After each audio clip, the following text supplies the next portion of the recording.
चलिए गुंडो, तूफान सा सेशन है आज के सेशन का उद्देश्य है एआईएफ रेगुलेशन का एक माइंड बॉगलिंग रिवीजन। ये रिवीजन इसलिए क्योंकि एआईएफ एक बहुत ही प्यारा सा रेगुलेशन है। एआईएफ बहुत कंसेप्चुअल रेगुलेशन है। एआईएफ के अंदर बहुत सारी लिमिट्स हैं, उसको सही तरीके से पढ़ना बहुत जरूरी है, अदरवाइज गलत इंटरप्रिटेशन भी हो सकता है। जैसे कि एआईएफ कहां इन्वेस्ट कर सकता है, एआईएफ में कौन इन्वेस्ट कर सकता है, फॉरेनर एआईएफ में इन्वेस्ट कर सकता है, एआईएफ फॉरेन में इन्वेस्ट कर सकता है, बहुत सारी लिमिट्स हैं। फिर कैटेगरी 1 के बहुत सारे सब कैटेगरीज हैं, स्पेशल सिचुएशन फंड है, एंजल फंड है, फॉरेन वेंचर कैपिटल इन्वेस्टर है, इतना सब कुछ इस चैप्टर में। तो आज के लेक्चर का उद्देश्य रहेगा उसको हम कम से कम समय के अंदर कंप्रेस कर लें। इस लेक्चर को दो हिस्से में डिवाइड करेंगे हम। एक हिस्सा रहेगा एक back to back bullet revision of AIF regulation, एक एक पॉइंट रिवाइज करने की मैं यहां पे कोशिश करूंगा। That is going to be the part 2। Part 1 में एआईएफ में जो रीसेंट चेंजेस आए उसको देख लेते हैं, ताकि हम अमेंडेड रिवीजन ही कर लेंगे। तो अमेंडेड रिवीजन करने से एक और फायदा हो जाता है, तो पहले अमेंडमेंट्स और उसके बाद में उसका revision, so that will be super duper sorted with respect to AIF regulation. चलो, without wasting any time, let's talk about the amendments of AIF regulation. ICSI जब अमेंडमेंट्स देता है, तब आईसीएसआई सिर्फ आपके करिकुलम से रिलेवेंट अमेंडमेंट्स नहीं देता, आईसीएसआई बस भर के दे देता है नोटिफिकेशन। उसमें से अपने करिकुलम के लिए, अपने एग्जाम पॉइंट ऑफ व्यू के लिए जो भी अमेंडमेंट्स रिलेवेंट होंगे वो सब यहां पे मैं निकाल के लेकर आता हूं। रीसेंट चेंजेस इन एआईएफ, सबसे पहला ऐसे करके 1 2 3 एंड 4 चेंजेस है एआईएफ के अंदर। दैट्स इट, 4 नई चीजें आई हैं, बहुत आसान है, बहुत ज्यादा आसान है। तो 4 changes, it should be on our tips, याद हो जाने चाहिए अमेंडमेंट साथ साथ में। पहला अमेंडमेंट, पहला change, in specie distribution can be made at the time of liquidation with 75% unit holders approval in value. Now what do you mean by in specie distribution? Normally अगर AIF है, आज AIF start हुआ है, AIF का tenure होगा जो minimum 3 years होता है, 2 साल का एक्सटेंशन, याद आ रहा है सब कुछ। तो AIF का एक टेन्योर है, उसका एक लिक्विडेशन आने वाला है। AIF का लिक्विडेशन आ गया, ड्यू डेट आ गई कि अब AIF को लिक्विडेट करना है इस साल। तो पॉपुलरली क्या होगा, मान लीजिए आप सब AIF के इन्वेस्टर्स हैं। AIF प्राइवेटली प्लेस्ड होता है, तो लिमिटेड नंबर ऑफ इन्वेस्टर है, तो हम सबको पता है। यहां पे मान लीजिए 20 इन्वेस्टर से AIF के, इन 20 इन्वेस्टर से 50 इन्वेस्टर से AIF के 50 इन्वेस्टर से हम लोगों ने 1 crore 2 crore 5 crore minimum investment 1 CR है, तो 1 करोड़ 2 करोड़ 5 करोड़ ऐसे करके हमने लिया है पैसा, और कुल मिला के हमारे पास में 100 करोड़ है। 100 करोड़ का इन्वेस्टमेंट कर रखा है। इस 100 करोड़ के इन्वेस्टमेंट को हमने कन्वर्ट कर दिया इनटू 200 करोड़ ना। अभी AIF लिक्विडेट हो रहा है और आप सबको डिस्ट्रीब्यूशन मिलना चाहिए। तो आइडियली क्या होना चाहिए, इन 200 करोड़ के इन्वेस्टमेंट्स को मैं सेल ऑफ कर दूंगा, और सेल ऑफ करके आप सबको आपके रिटर्न के साथ में पैसा वापस कर दूंगा। तो आप सबका पैसा फॉर एग्जांपल डबल हो गया। तो जिसने 1 करोड़ इन्वेस्ट किया था उसको 2 करोड़ मिल जाएगा, जिसने 2 करोड़ इन्वेस्ट किया था उसको 4 करोड़ मिल जाएगा। Are we understanding this? This is how AIF generally make distribution. There is one option in which if AIF wants, AIF can do in specie distribution. In specie distribution rare है, but इसमें AIF क्या कर सकता है, जो investment है वो cell of करके और आपको पैसा देने की बजाय ये जो इन्वेस्टमेंट है यही अपने इन्वेस्टर्स में डिस्ट्रीब्यूट कर देगा। इन स्पीशी डिस्ट्रीब्यूशन एग्जांपल, AIF आपसे 100 करोड़ इन्वेस्ट किया था, 100 करोड़ का उन्होंने इन्वेस्टमेंट मान लीजिए है कि उन्होंने एक बहुत बड़ी से कंपनी के अंदर करा है। एग्जांपल ले रहा हूं बस, ठीक है ना, ये सारे लीगली कंप्लायंट नहीं होगा, एक एग्जांपल पर आपको समझने के लिए परफेक्ट होगा। हमने पूरा इन्वेस्टमेंट कर रखा है एक कंपनी के अंदर, अब एक कंपनी में हमने उसका इन्वेस्टमेंट कर दिया है, और अब जब उसका लिक्विडेशन आएगा ideally we should sell the shares of that company and आपको पैसा देना चाहिए। इन स्पीशी में हम क्या कह रहे हैं, आप सबको उस कंपनी के शेयर्स ही दे दिए और लोगों में उस कंपनी के शेयर्स ही डिस्ट्रीब्यूट कर दिए। ये हो गया इन स्पीशी डिस्ट्रीब्यूशन। प्रैक्टिकली बहुत रेयर पॉसिबिलिटी है, क्योंकि हो सकता है कोई व्यक्ति बोल देना कि नहीं मुझे तो कैश ही चाहिए, मुझे शेयर्स नहीं चाहिए। ऊपर से जनरली AIF करता है इन्वेस्टमेंट इन अनलिस्टेड कंपनीज, तो इन्वेस्टर को तो बेचने में और परेशानी होगी ना। लेकिन रेयर केस में हो सकता है जब AIF में 20-25 इन्वेस्टर ही हैं, बिल्कुल पॉसिबल है 20-25 इन्वेस्टर ही हैं AIF के अंदर, and they are okay with getting the shares of the company. AIF ने इन्वेस्ट कर रखा है 4 कंपनीज में, एंड यहां पे जो हमारे 20-25 investor they are okay with distributing कि तुम ये कंपनी के शेयर ले लो, हम ये कंपनी के शेयर लेते हैं, and they are able to peacefully distribute the investment. In that case AIF allows to make in specie distribution. Rare जरूर है, बट AIF ने अलाउ कर रखा है। 99% केसेस में AIF will sell the asset, distribute the money only, but if सारे unit holders agree करते हैं, 75% of unit holders agree approve in value, in that case, और वो अप्रूव करते टाइम ये भी डिसाइड कर लेंगे डिस्ट्रीब्यूशन कैसा होगा, तो अब AIF में इन स्पीशी डिस्ट्रीब्यूशन भी अलाउड है। Are we understanding the first amendment? Rare है, ऑब्वियसली बात है, क्योंकि इलिक्विड एसेट कोई भी लेना क्यों चाहेगा। बट अगर इन्वेस्टर्स के पास में अक्रेडिटेड इन्वेस्टर है, बड़े बड़े इन्वेस्टर हैं, and they like okay we want to hold it more, लेकिन AIF को बंद करना है, तो AIF के इन्वेस्टमेंट्स ही डिवाइड कर दो, people will hold the investments and they can sell whenever they want. Are we good here? This is the first minor सा change, very easy. Second change, याद है मैंने आपको बताया था खुशखबरी आने वाली है, पर इस खुशखबरी में आपको ज्यादा चिंता करने की जरूरत नहीं है। एआईएफ कैटेगरी 1, उसके अंदर हमारा सब कैटेगरी वेंचर कैपिटल फंड, सही है, उसमें भी एंजल फंड था, उनके घर में खुशखबरी आई है और वहां पर they've got another category, but this you can understand very easily now. Focus here, a new category is created for category 1 AIF. Category 1 AIF के अंदर एक नई कैटेगरी बनाई है। अब समझना इसको अच्छे से, I have written it in such language कि आपको एकदम सिंपल तरीके से दिमाग में उतर जाएगा। All existing venture capital funds set up under SEBI venture capital fund regulation 1996। AIF regulation कौन से ईयर का है? 2012। AIF regulation is 2012। उसके पहले एक दूसरा रेगुलेशन हुआ करता था, SEBI venture capital fund regulation 1996।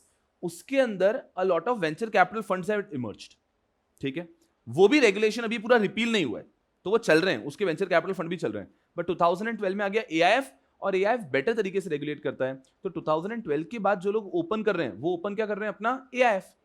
और एआईएफ के अंदर कैटेगरी 1 में सब कैटेगरी 1 क्या है? वेंचर कैपिटल फंड ही तो है, लेकिन पुराने रेगुलेशन में भी वेंचर कैपिटल फंड बने। तो अब सेबी क्या चाहती है कि यार अब ये दो रेगुलेशन को कैसे मैनेज करेंगे? तो अब मार्केट में कुछ होंगे एआईएफ में बने हुए वेंचर कैपिटल फंड कैटेगरी 1 के सब कैटेगरी 1, और कुछ होंगे venture capital fund under SEBI venture capital fund regulation 1996। I repeat again, market में आज की तारीख में 2025 में 2024 में there will be a few venture capital funds which have been created under SEBI Venture Capital Fund Regulation 1996, और कुछ वेंचर कैपिटल फंड होंगे जो एआईएफ कैटेगरी 1 के वेंचर कैपिटल फंड बने होंगे under AIF regulation 2012। SEBI does not want to work it like that. तो सेबी ने कहा जितने भी वेंचर कैपिटल फंड मार्केट में हैं under SEBI venture capital fund regulation 1996, you all have to register yourself under AIF now. अब आप एआईएफ के अंदर आ जाओ, सो दैट सिंगल रेगुलेशन में सब लोग गवर्न हो जाएंगे। पर अब ये एआईएफ में कहां पर आएंगे? तो इनके लिए एक नया कैटेगरी बनाया, कैटेगरी नाम दिया है migrated venture capital fund. Self explanatory, migrated venture capital fund, these are those venture capital fund which have migrated from the previous regulation to this regulation. SEBI has given a time period of 12 months कि जब ये notification आया था वहां से 12 महीने के अंदर जितने भी वेंचर कैपिटल फंड होंगे under SEBI venture capital fund regulation 1996, they have to shift and register themselves as migrated venture capital fund under category 1। बहुत आसान हो गया। अब एक बार इसको रीड कर लेते हैं जो मैं लिख के लाया हूं। All existing venture capital funds set up under SEBI Venture Capital Fund Regulation 1996 have to now migrate to AIF regulation and register as migrated venture capital fund under subcategory of venture capital fund under category 1 AIF। तो category 1 उसका सब category number 1 venture capital fund, उसमें ये लोग अपने आप को register करेंगे और इनका नाम मिलेगा migrated venture capital fund. Are we understanding? तो कोई इसका लिमिट कुछ नहीं पढ़ना है हमको, बस इतना सा पॉइंट। अब इसका जो डेफिनेशन आया है, definition of migrated venture capital fund, ये सेल्फ एक्सप्लेनेटरी है। इसको एक बार रीड करो डेफिनेशन को स्क्रीन पे। Definition of migrated venture capital fund of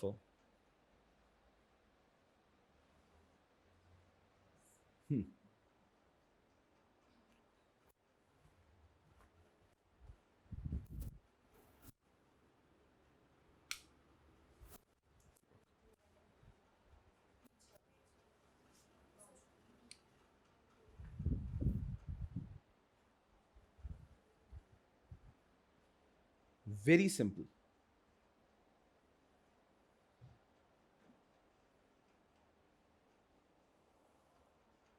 very simple.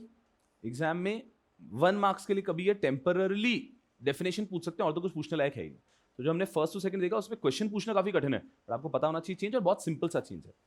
तो migrated venture capital fund means a fund that was previously registered as a venture capital fund under SEBI Venture Capital Fund Regulation 1996 and subsequently registered under these regulation, मतलब AIF regulation, as a subcategory of venture capital fund under category 1 AIF। तो जो भी हमारे venture capital fund थे under SEBI venture capital fund 1996, उन सबको कह दिया है, 12 महीने का समय दिया है कि आप सब शिफ्ट हो जाओ और आप आ जाओ एआईएफ कैटेगरी 1 का जो फर्स्ट सब कैटेगरी है वेंचर कैपिटल फंड, उसमें आपको नाम दे देंगे migrated venture capital fund. Are we understanding? Simple, बहुत ज्यादा यूजफुल नहीं है। अब फोर्थ वाला है बढ़िया, फिफ्थ इज ऑल्सो, फोर्थ नहीं, थर्ड वाला है बढ़िया, जो हम ऑलरेडी बात कर चुके हैं वैसे. Large value fund for accredited investor can extend its tenure for up to 5 years subject to approval of 2/3 of unit holder in value. Very easy. इसको लेके हम अगर रेगुलर नोट्स में बात करते हैं, पेज नंबर 6 है. Thank you. यहां पर जैसे कि हम लोग पढ़ते थे that tenure of closed ended fund may be extended for the further period of 2 years only. कि नॉर्मली कोई भी कैटेगरी 1-2 है उसका 3 years का मिनिमम टेन्योर होगा और वो एक्सटेंड हो सकता है 2 साल के लिए. फिर लिखा होता था large value fund for accredited investor may be permitted to extend its tenure beyond 2 years. कि वो भी चाहें तो बढ़ा सकते थे. वहां पर आ गया अप टू 5 years. कि लार्ज वैल्यू फंड अपने जो भी टेन्योर बोल के अनाउंस किया था, उन्होंने मान लीजिए बोला था कि 3 years का टेन्योर है, 4 years का टेन्योर, एक टेन्योर बताया होगा.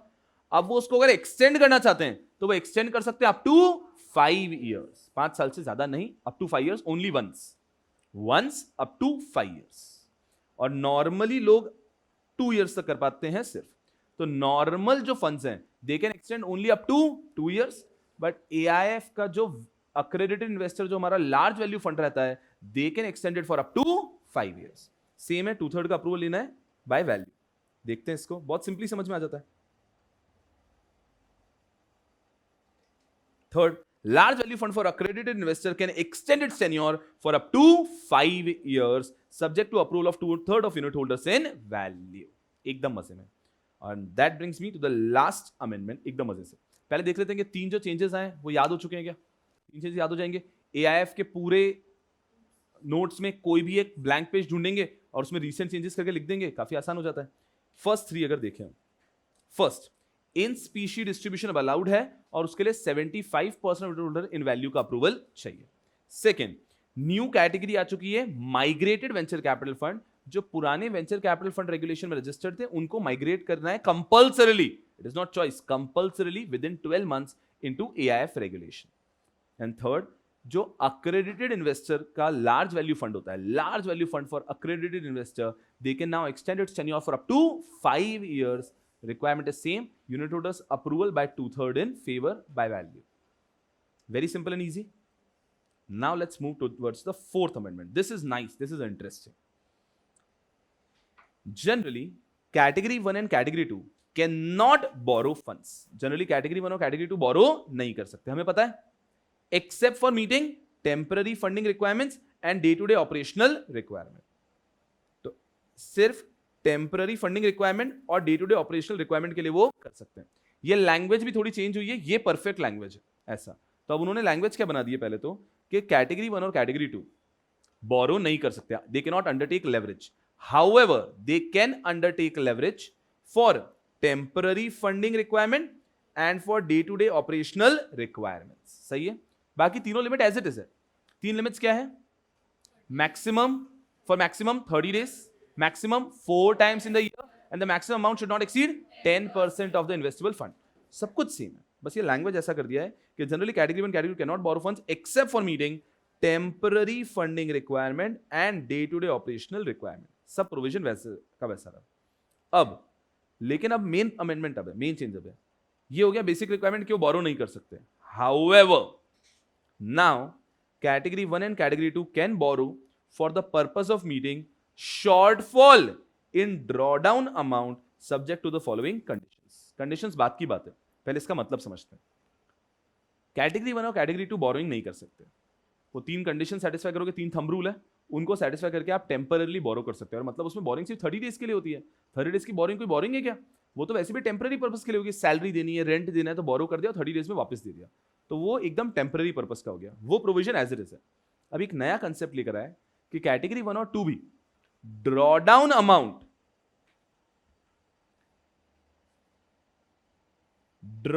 अमाउंट के शॉर्टफॉल के लिए बोरोइंग कर सकते हैं. पहले कीवर्ड्स याद रखना है.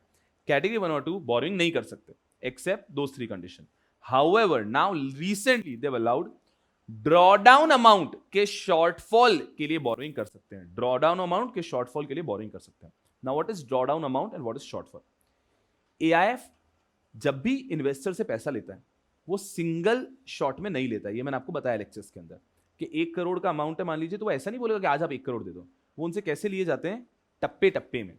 कि मान लीजिए आज हमने एआईएफ शुरू किया, जैसे कि मैंने आपको बताया था, एआईएफ का एक डॉक्यूमेंट भी दिखाया था कि एआईएफ हैड अप्रोच्ड मी। तो जब वो आए थे उन्होंने ये नहीं कहा था कि आपको 1 करोड़ आज देना है, उन्होंने कहा कि अभी आपको 30 लाख रुपए देना है, नेक्स्ट ईयर आपको 40 लाख रुपए देना है, और थर्ड ईयर में आपको 30 लाख रुपीस देना है। इस तरह से आपको 1 करोड़ का अपना इन्वेस्टमेंट का रिक्वायरमेंट सेटिस्फाई करना होगा। This is how AIF works. तो एआईएफ अपने इन्वेस्टर से पैसा लेती है इन ट्रांचेस, टप्पे टप्पे में। ये समझ में आ रहा है? अब सुनना बहुत अच्छे से। हमें जब एआईएफ का पैसा ऐसा कलेक्ट करना होता है, अगर मान लीजिए यहां पे कोई भी शॉर्टफॉल है हमारे पास में, एआईएफ ने पैसा मांगा, अब हमारे एआईएफ के पास 100 इन्वेस्टर्स हैं, इन सब 100 इन्वेस्टर्स का अमाउंट ड्यू है। देखो, जिसने इन्वेस्टमेंट 1 करोड़ का किया है उसका 30 लाख, 40 लाख, 30 लाख हुआ। जिसने 2 करोड़ का इन्वेस्टमेंट किया है उसका 60 लाख, 80 लाख, 60 लाख होगा ना proportionately. 30% has to be paid in year 1, 40% has to be paid in year 2 and 30% has to be paid in year 3। किसी ने 5 करोड़ का इन्वेस्टमेंट किया उसका भी 30 40 30 होगा। अब एआईएफ ने उस हिसाब से पहले से डील्स प्लान कर रखी होगी ना कि ईयर 2 में हमें इस स्टार्टअप के इतने शेयर्स खरीदने, उसके लिए पैसा यहां से आएगा और यहां पे हम खरीद लेंगे। लॉजिकली एआईएफ तो प्लान ही चलेगा। अब मान लो कभी आपने पढ़ा होगा शेयर पे हम कॉल करते हैं, कोई व्यक्ति कॉल मनी पे नहीं करता है। अब यहां पे भी हमने एआईएफ ने कॉल किया है पैसा, ड्रॉडाउन ड्यू था, लेकिन ड्रॉडाउन में कुछ इन्वेस्टर्स ने अपना पेमेंट किया नहीं है, शॉर्टफॉल इन ड्रॉडाउन अमाउंट। अब इसमें प्रॉब्लम क्या हो जाता है, एआईएफ ने तो कमिटमेंट कर रखा है ना कि हमें शेयर्स खरीदने वाले हैं प्राइवेट कंपनी के। एआईएफ ने जो कमिटमेंट कर रखा है वो तो एक बहुत बड़ी अपॉर्चुनिटी है, और उनके इन्वेस्टर्स में से 4, 5, 10, 15 इन्वेस्टर्स ने अगर क्या कर दिया है, शॉर्टफॉल, तो ये तो पूरी अपॉर्चुनिटी हाथ से चली जाएगी ना। Are you understanding the problem? For example, AIF में you guys are the 50 investors, you are the 50 investors and this AIF, I am the fund. I have plan कि ईयर 2 में आप सबका 40% पैसा आने वाला है, और उससे मैंने प्लान कर रखा है इन्वेस्टमेंट। अब आप में से 10 लोगों ने डिले कर दिया, you have not paid the money at the due time, तो मेरे पास जो अमाउंट आया वो कम आया है। अब मैं ये इन्वेस्टमेंट अपॉर्चुनिटी हाथ से जाने दूं क्या? तो ये कहते हैं नॉर्मली एआईएफ कैटेगरी 1 और 2 बोरोइंग नहीं कर सकते, लेकिन if there is a shortfall in the drawdown amount, उन सर्कमस्टेंसेस में एआईएफ कैटेगरी 1 और 2 भी बोरोइंग कर सकते हैं। We understanding the main point? अब समझो आगे, अब पॉइंट आपको समझ में आएंगे। थर्ड पॉइंट उन्होंने थोड़ा फुदू दिया है, अदरवाइज सारे पॉइंट विल मेक सेंस, देखना अच्छे से। सबसे पहला तो ये हमारा ये राइट हमको प्राइवेट प्लेसमेंट जो हमारा मेमोरेंडम बनता है उसके अंदर लिख के देना होता है। सही बात है कि शॉर्टफॉल अमाउंट वगैरह का ऐसा रहेगा तो हम लोग बोरो कर सकते हैं, तो ये हमने लिख के देना है। Such borrowing shall be done when only in case of emergency, क्योंकि एआईएफ कैटेगरी 1 और 2 बोरो नहीं कर सकती, तो इमरजेंसी है, only in case of emergency and as a last recourse. ये जो बोरिंग कर रहा है एआईएफ कैटेगरी 1 और 2, ये करेगा only in case of emergency and as a last recourse, कुछ ऑप्शन नहीं बचा है। When the investment opportunity is imminent to be closed, कि हमारा जो इन्वेस्टमेंट अपॉर्चुनिटी है ये क्लोज हो जाएगा, and the drawdown amount from investor has not been received by AIF before the date of investment, और AIF को जो लोगों से ड्यू पैसा आने वाला था वो आया नहीं है, AIF को ड्यू पैसा नहीं आ पाया है, एंड ये जो हमारा इन्वेस्टमेंट अपॉर्चुनिटी है ये क्लोज हो जाएगा। इमरजेंसी की सिचुएशन है, लास्ट रिकोर्स है, तब AIF बोरोइंग कर सकता है in spite of best effort by manager to obtain the drawdown amount from the delaying investor, जबकि पूरी कोशिश कर ली है मैनेजर ने कि उन 10 लोगों से डिलेइंग लोगों से पैसा लेने की। तो ये क्या कह रहे हैं, इसको कैजुअली मत समझना कि कैटेगरी 1 और 2 भी बोरोइंग कर सकते हैं, नहीं कर सकते हैं। कैटेगरी 1 और 2 बोरोइंग कर सकते हैं only in case of emergency, if as a last recourse, when the investment opportunity is about to be closed and they have tried their best to recover the money, manager has tried their best, फिर भी पैसा नहीं आ रहा है, तो इस case में AIF category 1 और 2 बोरो कर सकते हैं। बोरोइंग करेंगे टेम्पररीली, सही बात है ना, बोरोइंग की है, ये बोरोइंग की, और जैसे ही इन डीलेइंग लोगों से पैसा आया और वो बोरोइंग को वहां पे रीपे कर देंगे ना। Are we understanding? अब एक चीज सोच के मुझे बताना, लॉ आप खुद बना सकते हो। बोरोइंग इन 10 लोगों के कारण की है, इन 10 लोगों के डीले के कारण हुआ है, इन 10 लोगों के लिए ही हो पा रहा है, तो ये जो बोरोइंग पे इंटरेस्ट होगा वो सबसे लेना रीजनेबल है क्या? तो आइडियली ये borrowing cost should be borne by those dealing investors. क्या पॉइंट बनाया?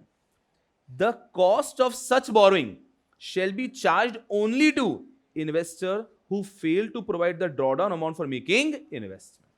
तो ये जो इंटरेस्ट भी लगेगा ये सिर्फ उन लोगों पे लगेगा जो लोग डिले कर पाए। वो 6 महीने बाद अपना पैसा लेकर आए तो उनसे उनका पैसा भी लेंगे और उनके पैसे से लोन रीपे कर देंगे जो लोन लिया था, और इस लोन पे ड्यू इंटरेस्ट है वो वही लोग बेयर करेंगे। Isn't this perfect? Self explanatory है एकदम, आराम से, सिंपल। उसके बाद में further all category 1 and category 2 AIF shall maintain 30 days cooling off period between two period of borrowing as permissible under AIF regulation। आप कभी भी एक बार बोरिंग किए हो और इसी प्रकार की बोरिंग वापस करना चाह रहे हो, उसके बीच में 30 डेज का कूलिंग ऑफ पीरियड रखना है। अभी तो नया नया प्रोविजन आया है तो टाइम विल टेल कि इसको कैसे इंटरप्रेट करेंगे, बट अभी तक जो समझ में आ रहा है वो ये है कि मेरा ईयर 1 का ड्रॉडाउन का शॉर्टफॉल था, मैंने उसके लिए मार्केट से बोरो किया, ये बोरोइंग मेरी चालू हुई है और ईयर 2 का भी ड्रॉडाउन अमाउंट का शॉर्टफॉल आ गया है, तो मैं बोरोइंग कर नहीं सकता। पिछली बोरोइंग को मैंने रीपे कर दिया है, उसके भी 1 महीने के कूलिंग ऑफ पीरियड के बाद ही मैं अगली बार बोरोइंग कर पाऊंगा। That looks like the easier the simpler interpretation of this, कि दो बोरोइंग जो इस सबसेक्शन में होगी, इस क्लैरिफिकेशन में होगी, उसके बीच में कूलिंग ऑफ पीरियड रहेगा फॉर 1 मंथ।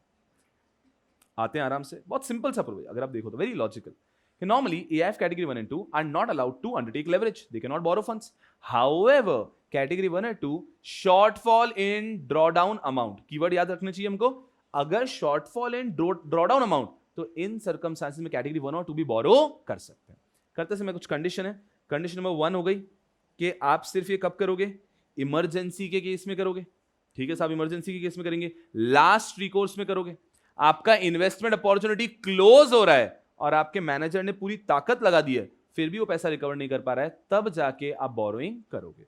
ये जो बोरोइंग का खर्चा भी है, ये खर्चा वही डीलिंग इन्वेस्टर बेयर करने वाले हैं।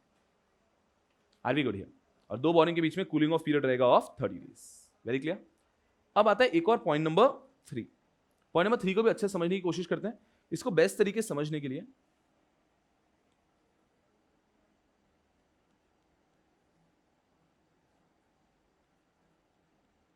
इसको हटा के और फिर इसको पढ़ो, it will make perfect sense. The amount borrowed shall not exceed, अब लिमिट बता रहे हैं कि इस प्रोविजन में अगर हम बोरोइंग करना चाह रहे हैं तो what is the limit on borrowing by category 1, category 2, और ये भी कौन सा वाला बोरोइंग है? शॉर्टफॉल इन ड्रॉबैक अमाउंट, हमारा जो draw down amount, sorry, shortfall इन ड्रॉ डाउन अमाउंट, ये ड्रॉ डाउन अमाउंट का जो शॉर्टफॉल है उसकी लिमिट है।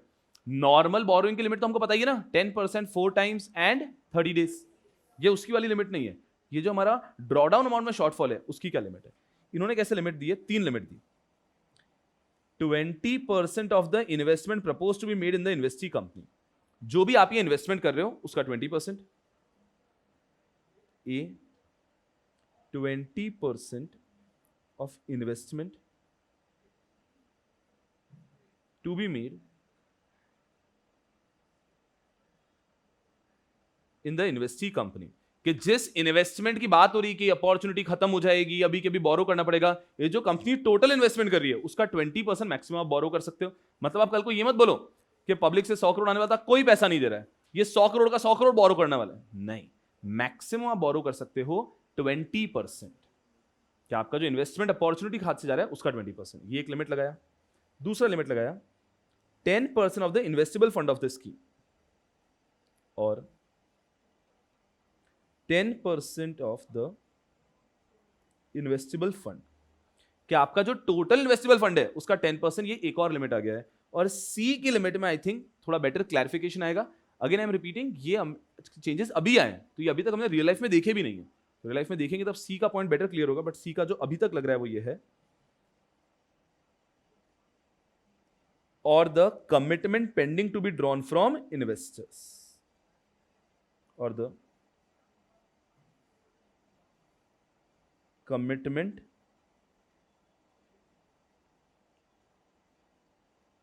पेंडिंग फ्रॉम इन्वेस्टर्स, मतलब जितना एक्चुअली डिफॉल्ट हुआ है ऐसा। तो मान लीजिए मुझे अभी आप सबसे 100 CR लेना था, आप लोगों में से 80 CR वाले लोगों ने तो पैसा दे दिया है, 20 CR वालों ने अभी तक पे नहीं किया है, तो 20 CR यहां पर आ गया, कमिटमेंट पेंडिंग फ्रॉम इन्वेस्टर, जो लोग पैसा नहीं दे पाए, ठीक है। 10% ऑफ इन्वेस्टेबल फंड, हमारे पूरे एआईएफ का इन्वेस्टेबल फंड देखेंगे, मान लीजिए हमारे पूरे एआईएफ का investable fund is 1000 crore example, तो उसका 10% ये आ गया 100 CR, और 20% of the investment to be made in the company, जिस इन्वेस्टमेंट का हमें डर है कि हाथ से चला जाएगा, वो टोटल इन्वेस्टमेंट का 20%। तो मान लीजिए अभी हम इन्वेस्टमेंट करने वाले थे 100 CR का ही, तो ये 100 CR का 20% 20 करोड़। इन तीनों में से जो सबसे लोअर होगा ये होगा maximum amount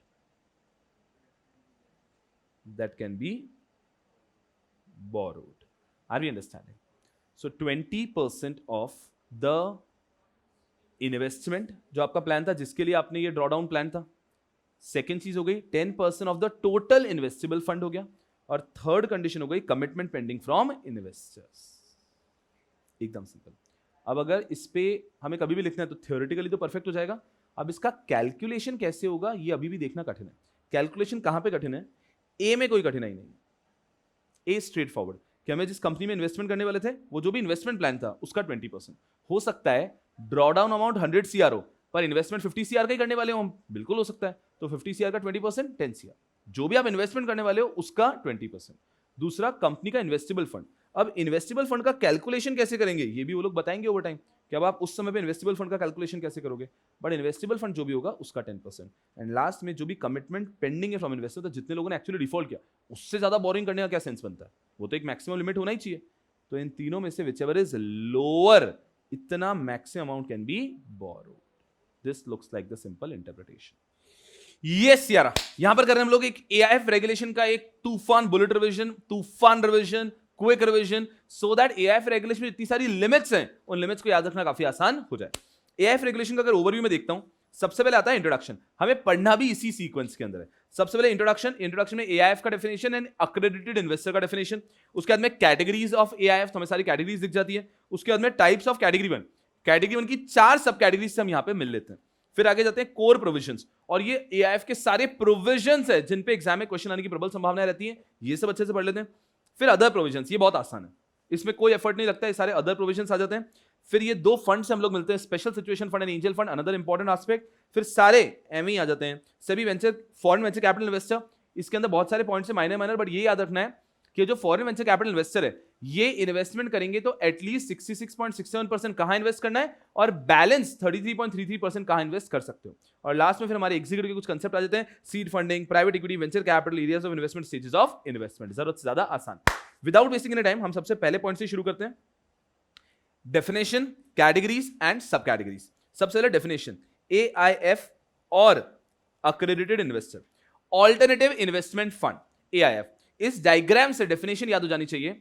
alternative investment fund refers to a fund established in India, fund India में होना चाहिए, बीच में इंडिया में दिख रहा है, fund established in India in the form of trust, company, body corporate और एलएलपी।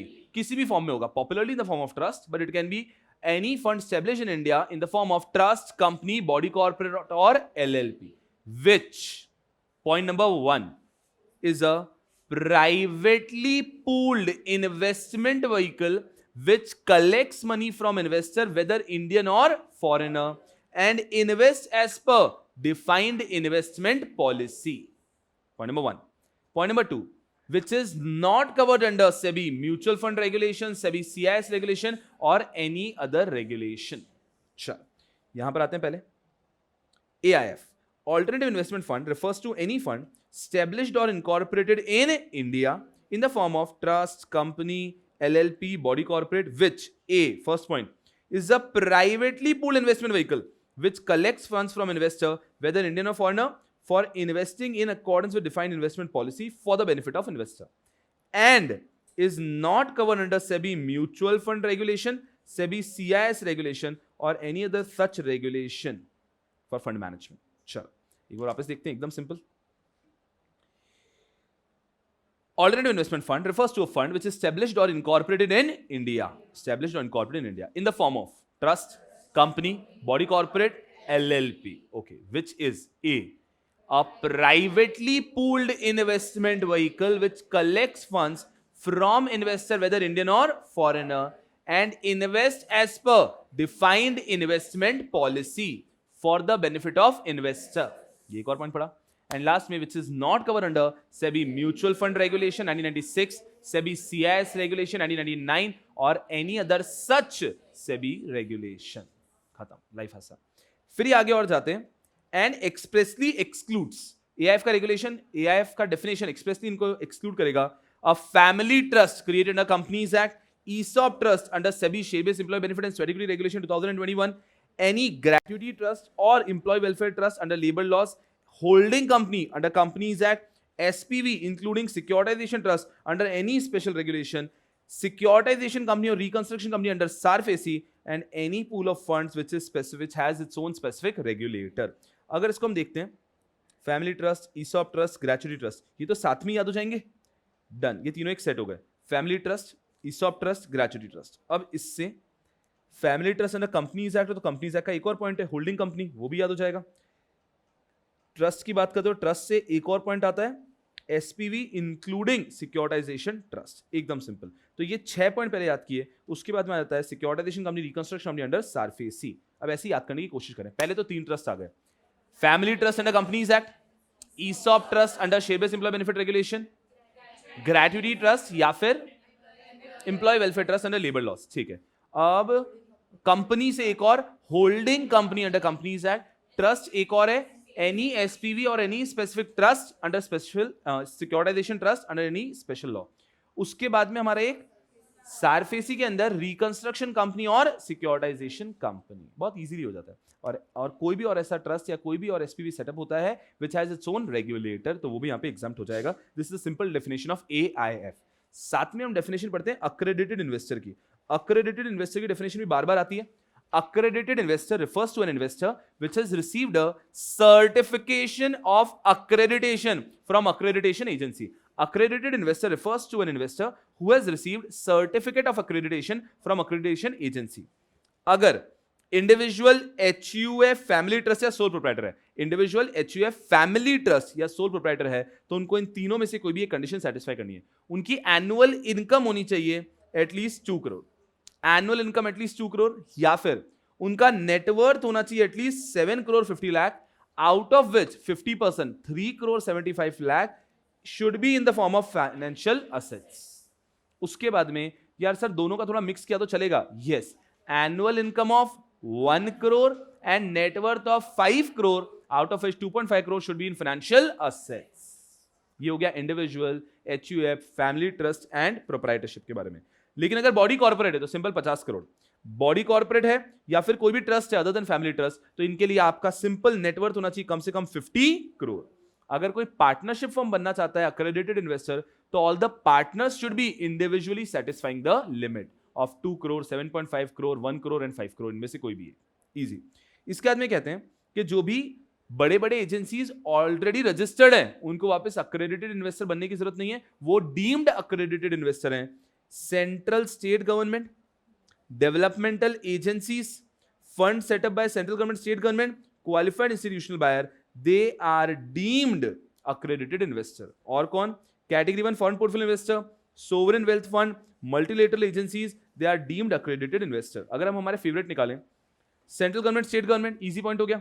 डेवलपमेंटल एजेंसीज जो सेंट्रल गवर्नमेंट स्टेट गवर्नमेंट बनाता है, तो सेंट्रल गवर्नमेंट स्टेट गवर्नमेंट उनके डेवलपमेंटल एजेंसीज. ठीक है. उसके बाद में हमारे category 1 foreign portfolio investor, qualified institutional buyers, sovereign wealth fund. बहुत इजीली हो गए. ये हो गए हमारे डीम्ड अक्रेडिटेड इन्वेस्टर. इनको किसी अक्रेडिटेशन एजेंसी के पास जाके सर्टिफिकेट लेने की जरूरत नहीं है.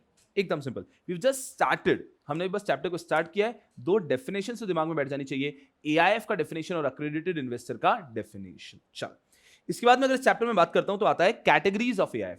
दिस इज सिंपल, क्योंकि उसके बाद में आता है कैटेगरीज ऑफ कैटेगरी 1, सब कैटेगरीज ऑफ कैटेगरी 1. वो कठिन है, बाकी कैटेगरीज कंपैरेटिवली इजी जाता है.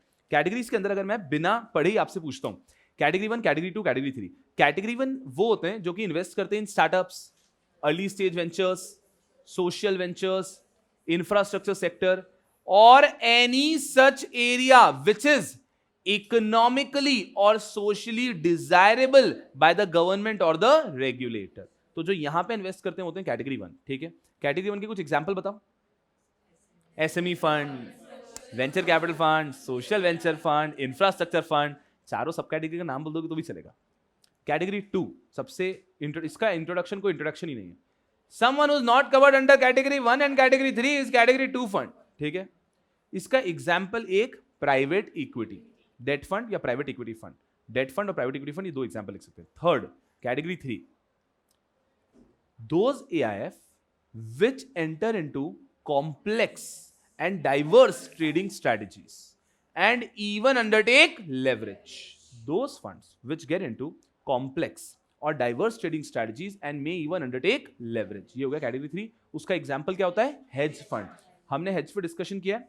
हेजिंग कैटेगरी 1 भी करता है, कैटेगरी 2 भी करता है, कैटेगरी 3 भी कर सकता है, बट कैटेगरी 1 एंड 2 हेजिंग करता है for protection, for security, like credit default swaps. लेकिन कैटेगरी 3 जो है वो हेजिंग करता है for speculation. They can also deal in credit default swaps, but वो करते हैं स्पेक्यूलेशन, ठीक है सर। ये हमने बेसिक इंट्रोडक्शन लिया तीनों का भी, हम डिटेल में तो आगे बात करने ही वाले हैं। उसके बाद में मुझे बताओ, who can undertake leverage? Only category 3। Category 1 and 2 category can not undertake leverage, however they can do it for what? For day to day requirement, operational requirement, temporary funding requirement, इसके लिए कर सकते हैं, subject to 3 limits. What are the 3 limits? Not more than 30 days, not more than 4 occasions in the year, and not more than 10% of the investable fund. एकदम बेहतरीन, done हो गई बात। चलो इसके बाद में मुझे बताओ, गवर्नमेंट इंसेंटिव किसको मिलता है? ओनली कैटेगरी 1, सिर्फ कैटेगरी 1 को गवर्नमेंट इंसेंटिव मिलता है। ये एक ब्रीफ इंट्रोडक्शन हो गया टू स्टार्ट विथ, स्टार्टर हो गया। अब हम कैटेगरी 1 2 3 को डिटेल में देखने वाले हैं। चल यहां पे ले जाता हूं आपको कैटेगरी 1 2 3। ये ब्रीफ स्टार्टिंग है, बस एक बार शुरू में देखने के लिए कि अगर कभी वो गलती से हमें 4 मार्क्स के लिए what are the categories of AIF पूछ लेंगे तो हम डिटेल में थोड़ी ना जा सकते हैं। एग्जाम में ध्यान रखना, कभी कभी कैसे क्वेश्चन आते हैं, कभी कभी ऐसे क्वेश्चन आते हैं जो आपका पेशेंस, आपका स्मार्टनेस चेक करना चाहते हैं। दे आस्क अ बहुत बड़ा question for 4 marks, you have to be एकदम स्ट्रिक्ट कि मुझे 4 मार्क्स में मेरा सिर्फ काम का पॉइंट लिखना है और बात खत्म, आगे मुझे जाना नहीं है और मुझे 5 मिनट्स में खत्म ही करना है। बहुत केयरफुली वो कभी पूछ लेंगे, एक्सप्लेन ऑल द 4 सब categories of category 1 AIF for 4 marks. अब 4 मार्क्स के लिए आप चारों सब कैटेगरी लिखने जाओगे तो कांडी हो जाएगा ना। तो आपको ध्यान रखना है कि 4 मार्क्स का क्वेश्चन है, 5 मिनट में होना चाहिए, बात खत्म। एग्जीक्यूटिव में क्वेश्चन आ गया अभी रिसेंटली, क्या डीलिस्टिंग रेगुलेशन पढ़ा था, याद है? डीलिस्टिंग में आप लोग पढ़ते हो कि 2 कैटेगरीज होती है, पहले तो वॉलंटरी और कंपलसरी, फिर वॉलंटरी में 3 आती है। उसमें फर्स्ट केस आता है getting your shares voluntary listed from all recognised stock exchange having nationwide trading terminal. उसके स्टेप्स आते हैं बहुत सारे, वो मॉड्यूल के कम से कम 6 पेज का कंटेंट है। एग्जाम में क्वेश्चन आ गया कि आप बताओ, अगर एक कंपनी वॉलंटरीली डीलिस्ट हो रही है from all recognised stock exchange having nationwide trading terminal, what is going to be the procedure? 5 marks का क्वेश्चन, 25 मार्क्स के लिए आना चाहिए एग्जाम में कम से कम ये, अगर ये आपको पूरा लिखना है तो। अब गलती उन्होंने स्मार्टली पूछ लिया कि यहाँ पे गधे वाले सब अटक जाएंगे और वो पूरा आंसर लिखते बैठेंगे। बच्चे लिखे आधे घंटे तक आंसर, नहीं पास हो पाए। नॉलेज था ना, फिर भी नहीं हो पाए, बिकॉज वो एग्जामिनर के उसमें फंस गए। आपको सिंपल रूल रखना है, 5 मार्क्स का क्वेश्चन 6.5 मिनट में लिखूंगा, बात खत्म। अब 6.5 मिनट में मैं कितना लिख सकता हूँ लिखूंगा। आइडियल आंसर एआईआर 1 ने कैसे सोचना चाहिए, उसको अपने दिमाग में पूरे टॉपिक्स का समरी वर्जन बना लेना चाहिए और 6 मिनट में समरी वर्जन लिख देना चाहिए। अगर हम समरी वर्जन नहीं लिख पाए तो भी हम पास हो सकते हैं, रैंक भी ला सकते हैं। कैसे? हमें जितना जमा उतना हमने लिखा, 6 मिनट में draw the line and move ahead. Paper छूटना नहीं चाहिए। The trick in this question was कि जो बेवकूफ व्यक्ति वो इसमें अटक जाएगा। बेवकूफ मतलब जो एकदम मैक्रो लेवल पे सोच ही नहीं रहा है, लिखे जा रहा है, आधे घंटे तक आंसर लिखा और पेपर छूट जाएगा। तो आपको जो लिखना है वो लिखो, चलेगा। इवन इंस्टीट्यूट ने जो सजेस्टेड आंसर दिया उसमें उन्होंने 12 में से सिर्फ 6 पॉइंट लिख के दे दिए, एस्क्रो अकाउंट तक आया और बोल दिया हाँ बस ठीक है, काफी आगे का हो गया, सजेस्टेड आंसर में भी। तो आपने ये ध्यान रखना एग्जाम में कि वो अलग अलग तरीके से बेवकूफ बनाएंगे आपको। आपको सिंपल रखना है, ये रूल है अपना, 5 मार्क्स का question 7 minute maximum, upper cap, उससे ज्यादा देना ही नहीं है। जितना हुआ उतना हुआ, खत्म। न्यूमेरिकल में भी कभी आ जाता है कुछ, 7 मिनट से ज्यादा देना ही नहीं है। आपको लग रहा है बहुत कुछ नहीं, जितना हो रहा है लिख के खत्म, आगे बढ़ो। पेपर कंप्लीट हुआ और सिलेबस कंप्लीट करके कहते तो कोई ताकत हमें फेल नहीं कर सकती, एज सिंपल एज दैट। क्यों? क्योंकि ये जो क्वेश्चंस आते हैं ये मैक्सिमम 10 15 20 मार्क्स के होते हैं। पेपर 120 मार्क्स का आता है खुद ही, पेपर 125 30 मार्क्स का आता है, उसमें से ये फंसाने वाले क्वेश्चन 15 20 मार्क्स के होते हैं। आपको 80 मार्क्स का तो बहुत डुएबल, हर व्यक्ति जो पढ़ के गया 80 मार्क्स का तो डुएबल पेपर मिल जाता है, बट इन क्वेश्चन के चक्कर में आप रह जाते हो। और पेपर सेटर बहुत स्मार्ट है, जनरली वो क्वेश्चन रखता है क्वेश्चन नंबर 1 का ए पार्ट, वाहियात सा कुछ। You have to act smart and then go ahead, बस। चलो आते हैं हम लोग संभालते अपने आप को। तो अगर एग्जाम में कभी आ जाए सारी कैटेगरी, आपको अपने टाइम से बैठना है। मेरे को कैटेगरी वन के बारे में बहुत कुछ पता होगा, पर नहीं, मैं लिमिटेड रखूंगा। पूछ लिया एग्जाम में कि explain all the categories of AIF 1 2 3, और ये 4 मार्क्स के लिए पूछ लिया, आपको सब कैटेगरीज में जाना ही नहीं है। आप गए मतलब आप नहीं लिख पाओगे। तो बस आपको आता है तो भी आपको खुद को संभालना है, नहीं लिखना है। तो आपको टाइम के हिसाब से चलना है। कैटेगरीज पूछ ले तो आपको एक ब्रीफ आंसर पता होना चाहिए। कैटेगरी 1 हमने पढ़ा, इसको इंसेंटिव मिलता है SME fund, they can not undertake leverage, however in 3 cases में अंडरटेक कर सकते हैं leverage. They can engage into hedging also including credit default swaps. Category 2 which is not cover under category 1 and category 3। उसके बाद में they do not get government incentive, and उनके example दो हैं, private equity fund and debt fund, they can not even undertake leverage. फिर आता है category 3, they invest in complex और diverse trading strategies, invest in listed और unlisted derivatives. They obviously do not get any incentive. Their example is only hedge fund for speculation, and they can undertake leverage. Leverage कर सकते हैं। चलो, ये हुआ सिर्फ हमारा कैटेगरी 1 2 3, एंड में लेता हूं मैं। ये हुआ सिर्फ कैटेगरी 1 2 3। अब हम जा रहे हैं कैटेगरी 1 के सारे सब कैटेगरीज के अंदर। ये सबसे बड़ा गेम है। कैटेगरी 1 2 3 तो आपको ऑलरेडी याद होगा क्योंकि ये कंसेप्चुअल है। अब जो सब कैटेगरीज हैं उसमें याद रखने का कंटेंट आ जाता है। चलो आते हैं हम लोग यहां पे। ये हैं चारों सब कैटेगरीज। कैटेगरी 1 AIF का sub category number 1, AIF has to at least invest 75% in unlisted equity share और equity linked instrument of venture capital undertaking। क्योंकि इसका नाम है वेंचर कैपिटल फंड, तो at least 75% of the investable fund has to be invested into unlisted equity shares और equity linked instrument of venture capital undertaking, या फिर companies listed और propose to be listed on SME exchange और SME platform of any exchange. Okay, इसके बाद में ये जो 2 पॉइंट है हमारे मर्चेंट बैंकर और इनसाइडर ट्रेडिंग वाले, याद आ रहा है? वो सब कैटेगरी 1 में भी आएंगे, सब कैटेगरी 2 में भी आएंगे और AIF कैटेगरी 2 में भी आएंगे। ये पॉइंट क्या कहते हैं? Agreement with merchant banker, they can enter into an agreement with merchant banker so that the merchant banker can act as underwriter and market maker. Second, exemption from insider trading. If they comply with the 2 condition, they will get exemption from insider trading regulation. ये हमने यहां पे पढ़ रखा है, उसको and में देख लेंगे हम लोग। चलो, उसके बाद में आ गए सब कैटेगरी 2 SME फंड। तो हमने सब कैटेगरी 1 पढ़ा वेंचर कैपिटल फंड, जहां पे एटलीस्ट 75%, ध्यान रखो मर्चेंट बैंकर वाला पॉइंट एंड में, at least 75% has to be invested into unlisted equity और equity linked instrument of venture capital undertaking और कंपनीज लिस्टेड और propose to be listed on SME exchange और SME platform of any exchange. अब आ रहे हम second में SME फंड। AIF का at least 75% has to be invested into unlisted security और partnership interest of venture capital undertaking. अगर कोई व्यक्ति गलती से यहां पे इक्विटी लिंक्ड इंस्ट्रूमेंट भी लिख देता है तो चलेगा, पर हम ट्राई करेंगे कि हमारा आंसर एकदम परफेक्ट हो। तो ऊपर है unlisted equity and equity linked instrument, यहां पर unlisted equity and partnership interest of venture capital undertaking. Second, they can even invest into SME companies which are SME as per MSME Act. And last is same, companies which are listed or proposed to be listed on SME exchange or SME segment of any exchange. Now this can also invest into category 2 AIF which invest in such venture capital taking or investee companies. They can invest into category 2 AIF which invest into venture capital taking or investee companies. 2 point merchant banker और insider trading का copy paste. अब आता है third point social impact fund. इसका जो basic condition है तो सबसे इजी है, at least 75% has to be invested into unlisted securities और पार्टनरशिप इंटरेस्ट और यूनिट्स ऑफ सोशल वेंचर्स और सिक्योरिटीज ऑफ सोशल एंटरप्राइज। याद कैसे रखना है? सोशल वेंचर सोशल एंटरप्राइज, ये याद रख लो पहले। तो they can invest into unlisted securities, partnership interest, units of social enterprise, और they can invest into securities of social venture, and then they can invest into securities of social enterprise. Social venture social enterprise. इसमें कुछ दूसरे point है, यहां पे merchant banker वाला point नहीं आता, इनसाइडर ट्रेडिंग का पॉइंट नहीं आता, यहां पे दूसरे पॉइंट है।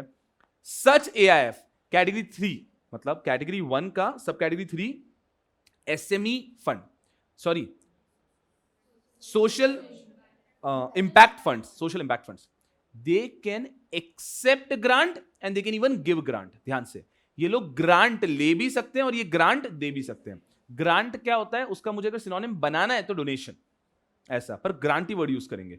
They can accept grant and they can even give grant. Such AIF में एक्सेप्ट ग्रांट, अगर वो एक्सेप्ट करे तो लिमिट है, minimum amount of grant has to be 10 lakh, कम से कम 10 लाख रुपए का ये ग्रांट लेंगे। However this limit is not applicable for accredited investor. हमारे वो 2 करोड़ की इनकम वाले, 7.5 करोड़ के नेटवर्थ वाले या 1 करोड़ की इनकम और 5 करोड़ के नेटवर्थ वाले की बात कर रहे हैं एकदम से, तो उनके ऊपर ये लिमिट एप्लीकेबल नहीं। अदरवाइज ग्रांट अगर लेंगे तो कम से कम 10 लाख की लेंगे, एंड जो व्यक्ति ग्रांट दे रहा है he will not get any share in profits, obvious सी बात है। फिर ये ग्रांट दे भी सकते हैं, such AIF may give grants, ये दे भी सकते हैं, बट टू सोशल वेंचर और social enterprises with appropriate disclosures. इसके बाद में आता है लास्ट वाला, चलो कैटेगरी 4 पे नहीं जाते, पहले हम लोग देखते हैं हमें कैटेगरी 1 का तीनों सब कैटेगरीज याद है क्या। पहली सब कैटेगरी है venture capital fund, SME fund, social impact fund. Venture capital fund में लिखा है at least 75% has to be invested into unlisted equity और equity linked instrument of venture capital undertaking और any company which is listed on SME exchange और SME platform of any exchange. 75% यहां list होना चाहिए, merchant banker वाला point आएगा, insider trading वाला point आएगा, done. Category 2 SME fund, at least 75% of the investable fund has to be invested into unlisted equity or partnership interest of venture capital undertaking or any company which is SME or any company which is listed or proposed to be listed on SME exchange or SME platform of any exchange। Merchant banker वाला point और inside trading वाला point आ जाएगा, बहुत आसान। अब third पे आ रहे हैं हम लोग, third is social impact fund. Social impact fund के अंदर आ जाते हैं, तो ये क्या कहता है, ये कहने की कोशिश कर रहा है कि ये इन्वेस्ट कर सकते हैं finally into social venture and social enterprises, but social enterprises की सिक्योरिटीज में और सोशल वेंचर के unlisted equity, units, partnership interest. So point बनेगा at least 75% has to be invested into unlisted equity, partnership interest और units of social ventures और securities of social enterprise.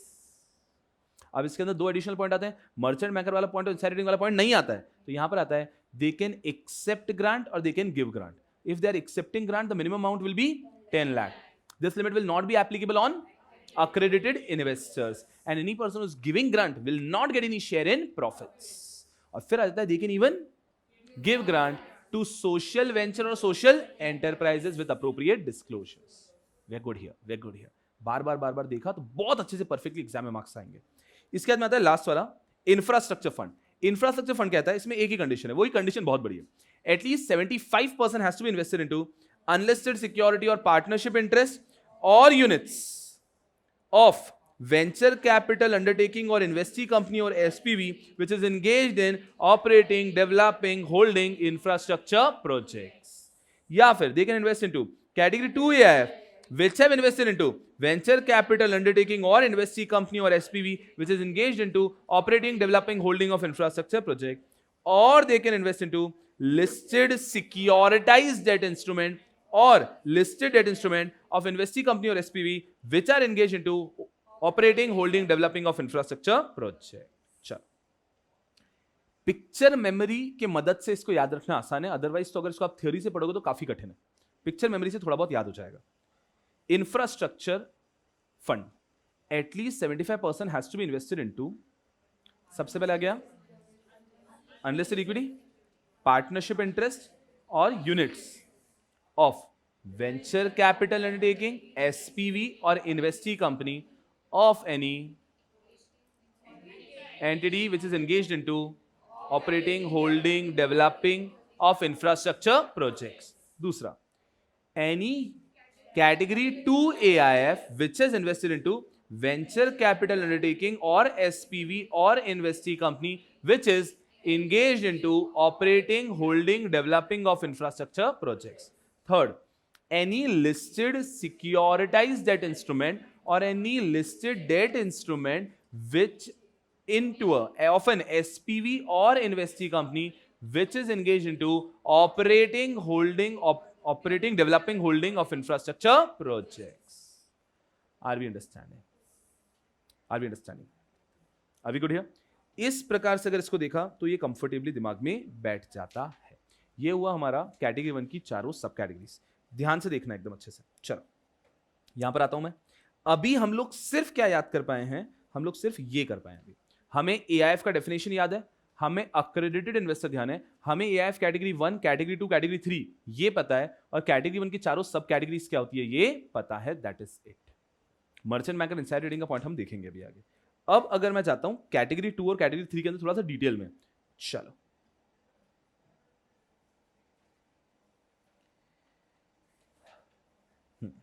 Category 2 AIF, तो category 2 AIF का rough बात तो पता है, पर यहां पे उसके बारे में अगर प्रॉपर सिर्फ कैटेगरी 2 पे पूछ लिया जाता है, category 2 AIF primarily invest in unlisted security और यूनिट्स ऑफ कैटेगरी 1 कैटेगरी 2, सही है, या तो अनलिस्टेड सिक्योरिटीज या फिर यूनिट्स ऑफ कैटेगरी 1 कैटेगरी 2। अब ये भी देखेंगे कि कौन सा कैटेगरी कौन से कैटेगरीज में दूसरी जगह पे इन्वेस्ट कर सकता है, एआईएफ दूसरे एआईएफ में कर सकता है क्या। दूसरा, AIF category 2 can not undertake leverage except for temporary funding requirement and day to day operational purposes, ये बताया चेंज के अंदर, for not more than 30 days, not more than 4 occasion and not more than 10% of investable fund, इससे ज्यादा boring allowed नहीं है। They can undertake hedging, category 2, category 1, category 2 they can also undertake hedging but only for security, तो उसको वो कैसे लिखते हैं, they can undertake hedging subject to SEBI guidelines, अभी गाइडलाइंस सिलेबस में नहीं है, बट उस गाइडलाइंस में क्या दे रखा है कि ये प्रोटेक्शन के लिए, सिक्योरिटी के लिए hedging कर सकते हैं। they can even buy credit default swaps, example credit default swaps, they can enter into an agreement with merchant banker, category 2 में भी आएगा, and they are exempted from SEBI insider trading regulation। तो ये जो दो पॉइंट है, they can enter into an agreement with merchant banker and they will be exempted from insider trading regulation, ये तीन जगह पर आ रहा है। कैटेगरी 2 एआईएफ, कैटेगरी 1 के अंदर venture capital fund and SME fund. अब ये पॉइंट्स क्या है प्रॉपर्ली एक बार देख ही लेते हैं। Yes, agreement with merchant banker, AIF can enter into an agreement with merchant banker to act as underwriter or to act as market maker। तो category 1 के फर्स्ट वेंचर कैपिटल फंड और SME fund, ये लोग merchant banker के साथ में agreement कर सकते हैं टू एक्ट एज अंडरराइटर और मार्केट मेकर, और कैटेगरी 2 AIF जो है वो भी एंटर कर सकता है मर्चेंट बैंकर के साथ agreement to act as underwriter और मार्केट मेकर। इसका एक्सप्लेनेशन हमने क्लास में देखा था। अब exemption from insider trading, AIF will be exempt from specified regulation of SEBI insider trading regulation, कि AIF के ऊपर ये आएगा नहीं if AIF discloses the transaction to stock exchange within 2 days and the investment will be locked in for 1 year। क्योंकि AIF जब किसी company में इन्वेस्ट करता है, अगर वो लिस्टेड है और वो कंपनी अपनी सारी इनसाइडर इंफॉर्मेशन AIF को दे रही है, AIF उसके बेस पे खरीद रहा है, तो फिर ये तो इनसाइडर ट्रेडिंग हो जाएगा ना। तो इसके लिए कहते हैं कि नहीं, ये इनसाइडर ट्रेडिंग में नहीं होगा अगर AIF ये सारी इंफॉर्मेशन 2 दिन में डिस्क्लोज भी कर देता है और AIF कर रहा है उसके ऊपर लॉक इन ऑफ 1 ईयर, तो हम हमारे प्रॉफिट के लिए बेचने वाले नहीं है ऐसा। तो इसको इनसाइडर ट्रेडिंग से मिल गया एग्जम्पशन। ये भी आएगा कैटेगरी 1 के वेंचर कैपिटल फंड और एसएमई फंड में, और दूसरा कैटेगरी 2 के अंदर, बाकी कहीं पे भी आता नहीं है। Exemption from insider trading and agreement with merchant banker. चलो, ये हुआ कैटेगरी 2। अब आते हैं कैटेगरी 3 पे। सिर्फ कैटेगरी 3 पे अगर पूछ लिया गया तो category 3 F invest in listed और अनलिस्टेड सिक्योरिटीज, सही है, दे invest in derivatives, they invest in other AIFs and they invest in complex or structured products। ठीक है, तो AIF इन्वेस्ट करता है listed unlisted security, derivative, other AIF and complex structured products। They even deal in goods received against physical settlement of commodity derivative, gold, silver। They invest in goods received against physical settlement of commodity derivative। तो normally हम stock exchange की बात करते हैं, MCX की बात नहीं करते हैं, लेकिन when it comes to AIF category 3 ये MCX पे भी करता है, फिजिकल सेटलमेंट भी ले सकता है। Lastly they even deal in CDS, तो ये क्रेडिट डिफॉल्ट स्वैप में डील भी कर सकते हैं स्पेक्यूलेशन पर्पस से। They can undertake leverage, yes, but अगर इनको लेवरेज लेना है, they have to take consent from investor and in the limit by SEBI. SEBI के लिमिट के अंदर लेना है और उनको इन्वेस्टर से कंसेंट लेना है, and they have to disclose all the details of leverage to SEBI. उनको पीरियोडिकली सेबी को लेवरेज के पूरी डिटेल्स देते रहने हैं। रिपोर्ट के अंदर, प्रूडेंशियल गाइडलाइंस के अंदर हमने ये पढ़ा भी है। और लास्ट में आता है SEBI regulate various areas of category 2 AIF। Category 2 AIF के बहुत सारे लिमिट्स हैं जो सेबी रेगुलेट करता है। तो कैटेगरी 3 AIF के, कैटेगरी 3 की अगर मैं बात करूं तो पहला आता है वो इन्वेस्ट कहां करते हैं, उसके 3 पॉइंट याद रखने हैं। उसके बाद में लेवरेज ले सकते हैं वो, बट कंसेंट के साथ और सेबी के लिमिट के अंदर, और सेबी को डिस्क्लोजर देना पड़ेगा, बस ये याद रखना है। सबसे पहले हमने क्या किया है, हमने भी सिर्फ इस चैप्टर में एंटर किया है, और इस चैप्टर में एंटर करके हमने सिर्फ इंट्रोडक्टरी पार्ट पढ़ा है। इंट्रोडक्टरी पार्ट समझना, याद होना बहुत जरूरी है, ताकि हम कोर प्रोविजंस पूछ पाए, समझ पाए।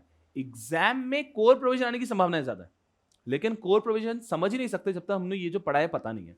हमने क्या पढ़ा है अभी तक, सिर्फ AIF का डेफिनेशन, अक्रेडिटेड इन्वेस्टर का डेफिनेशन, देन हमने कैटेगरी 1 डिटेल में, कैटेगरी 2 इंडिविजुअली डिटेल में, कैटेगरी 3 डिटेल में, फिर कैटेगरी 1 के चारों सब कैटेगरीज को भी। इनमें से किसी में भी अगर एग्जाम में क्वेश्चन आता तो we have required points, that is what we have done. And now we start with the main part. तो अगर मैं बात करूं कि एग्जाम में सबसे ज्यादा आने की संभावना क्या रहती है, तो वो रहती है इनमें से कुछ। And let's hit these regulation, core provisions, registration of AIF से लेकर ऑनलाइन फाइलिंग, धड़ धड़ धड़ धड़ धड़ धड़ धड़ धड़। आते हैं यहां पे रजिस्ट्रेशन ऑफ एआईएफ। आप लोगों ने नोट्स में रेगुलेशंस भी लिख रखे हैं, रेगुलेशन याद होते हैं तो बोनस है, फोकस कंटेंट पे रहना चाहिए। रजिस्ट्रेशन ऑफ एआईएफ, अगर कोई भी व्यक्ति एआईएफ शुरू करना चाहता है तो उसका रजिस्ट्रेशन इज मैंडेटरी। एक एआईएफ रजिस्टर करके उसके अंदर आप मल्टीपल स्कीम्स लॉन्च कर सकते हो। ऑनलाइन फाइलिंग सिस्टम आ चुका है, तो आज की तारीख में अगर किसी को भी एआईएफ रजिस्टर करना है तो वो कैसे होता है, पोर्टल है https आगे आता है SI सेबी इंटरमीडिएट्स portal.sebi.gov.in। तो अगर किसी को भी एआईएफ रजिस्टर करना है तो ऑनलाइन पोर्टल है हमारा सेबी इंटरमीडिएट्स पोर्टल, वहां पर आकर रजिस्टर करना है।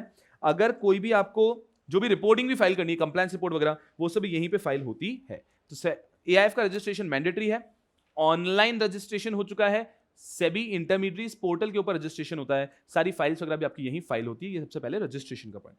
फिर आता है इन्वेस्टमेंट स्ट्रैटेजी। हर एआईएफ को अपना इन्वेस्टमेंट स्ट्रैटेजी अपने प्लेसमेंट मेमोरेंडम में डिस्क्लोज करना है। इन्वेस्टमेंट स्ट्रैटेजी जब हम कहते हैं तब तीन वर्ड आते हैं, investment strategy, investment methodology and investment purpose. आपका investment strategy, investment purpose, investment methodology, ये आपके प्लेसमेंट मेमोरेंडम में होना चाहिए। और इसमें कुछ भी चेंज करना चाहते हो तो ऑल्टर कर सकते हो only by 2/3 of unit holders in value.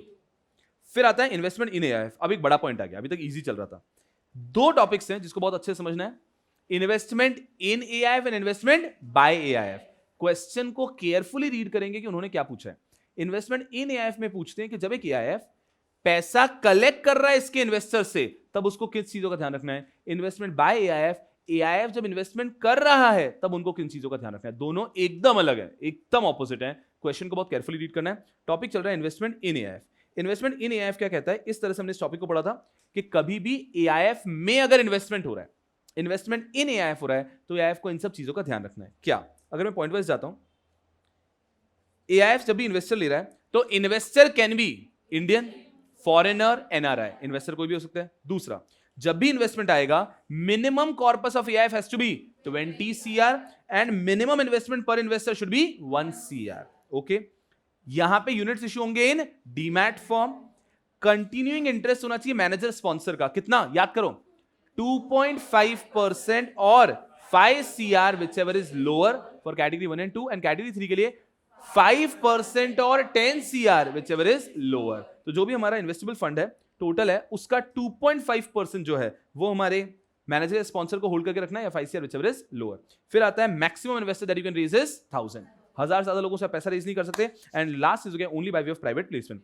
सबसे पहले आपको 6 पॉइंट याद हो जाने चाहिए, फिर इनके फर्दर एक्सप्लेनेशन आते हैं। पहले 6 पॉइंट्स याद रखने हैं, एग्जाम में देखना है क्वेश्चन कितने मार्क्स का है और उसके हिसाब से आपको डेप्थ के अंदर जाना है।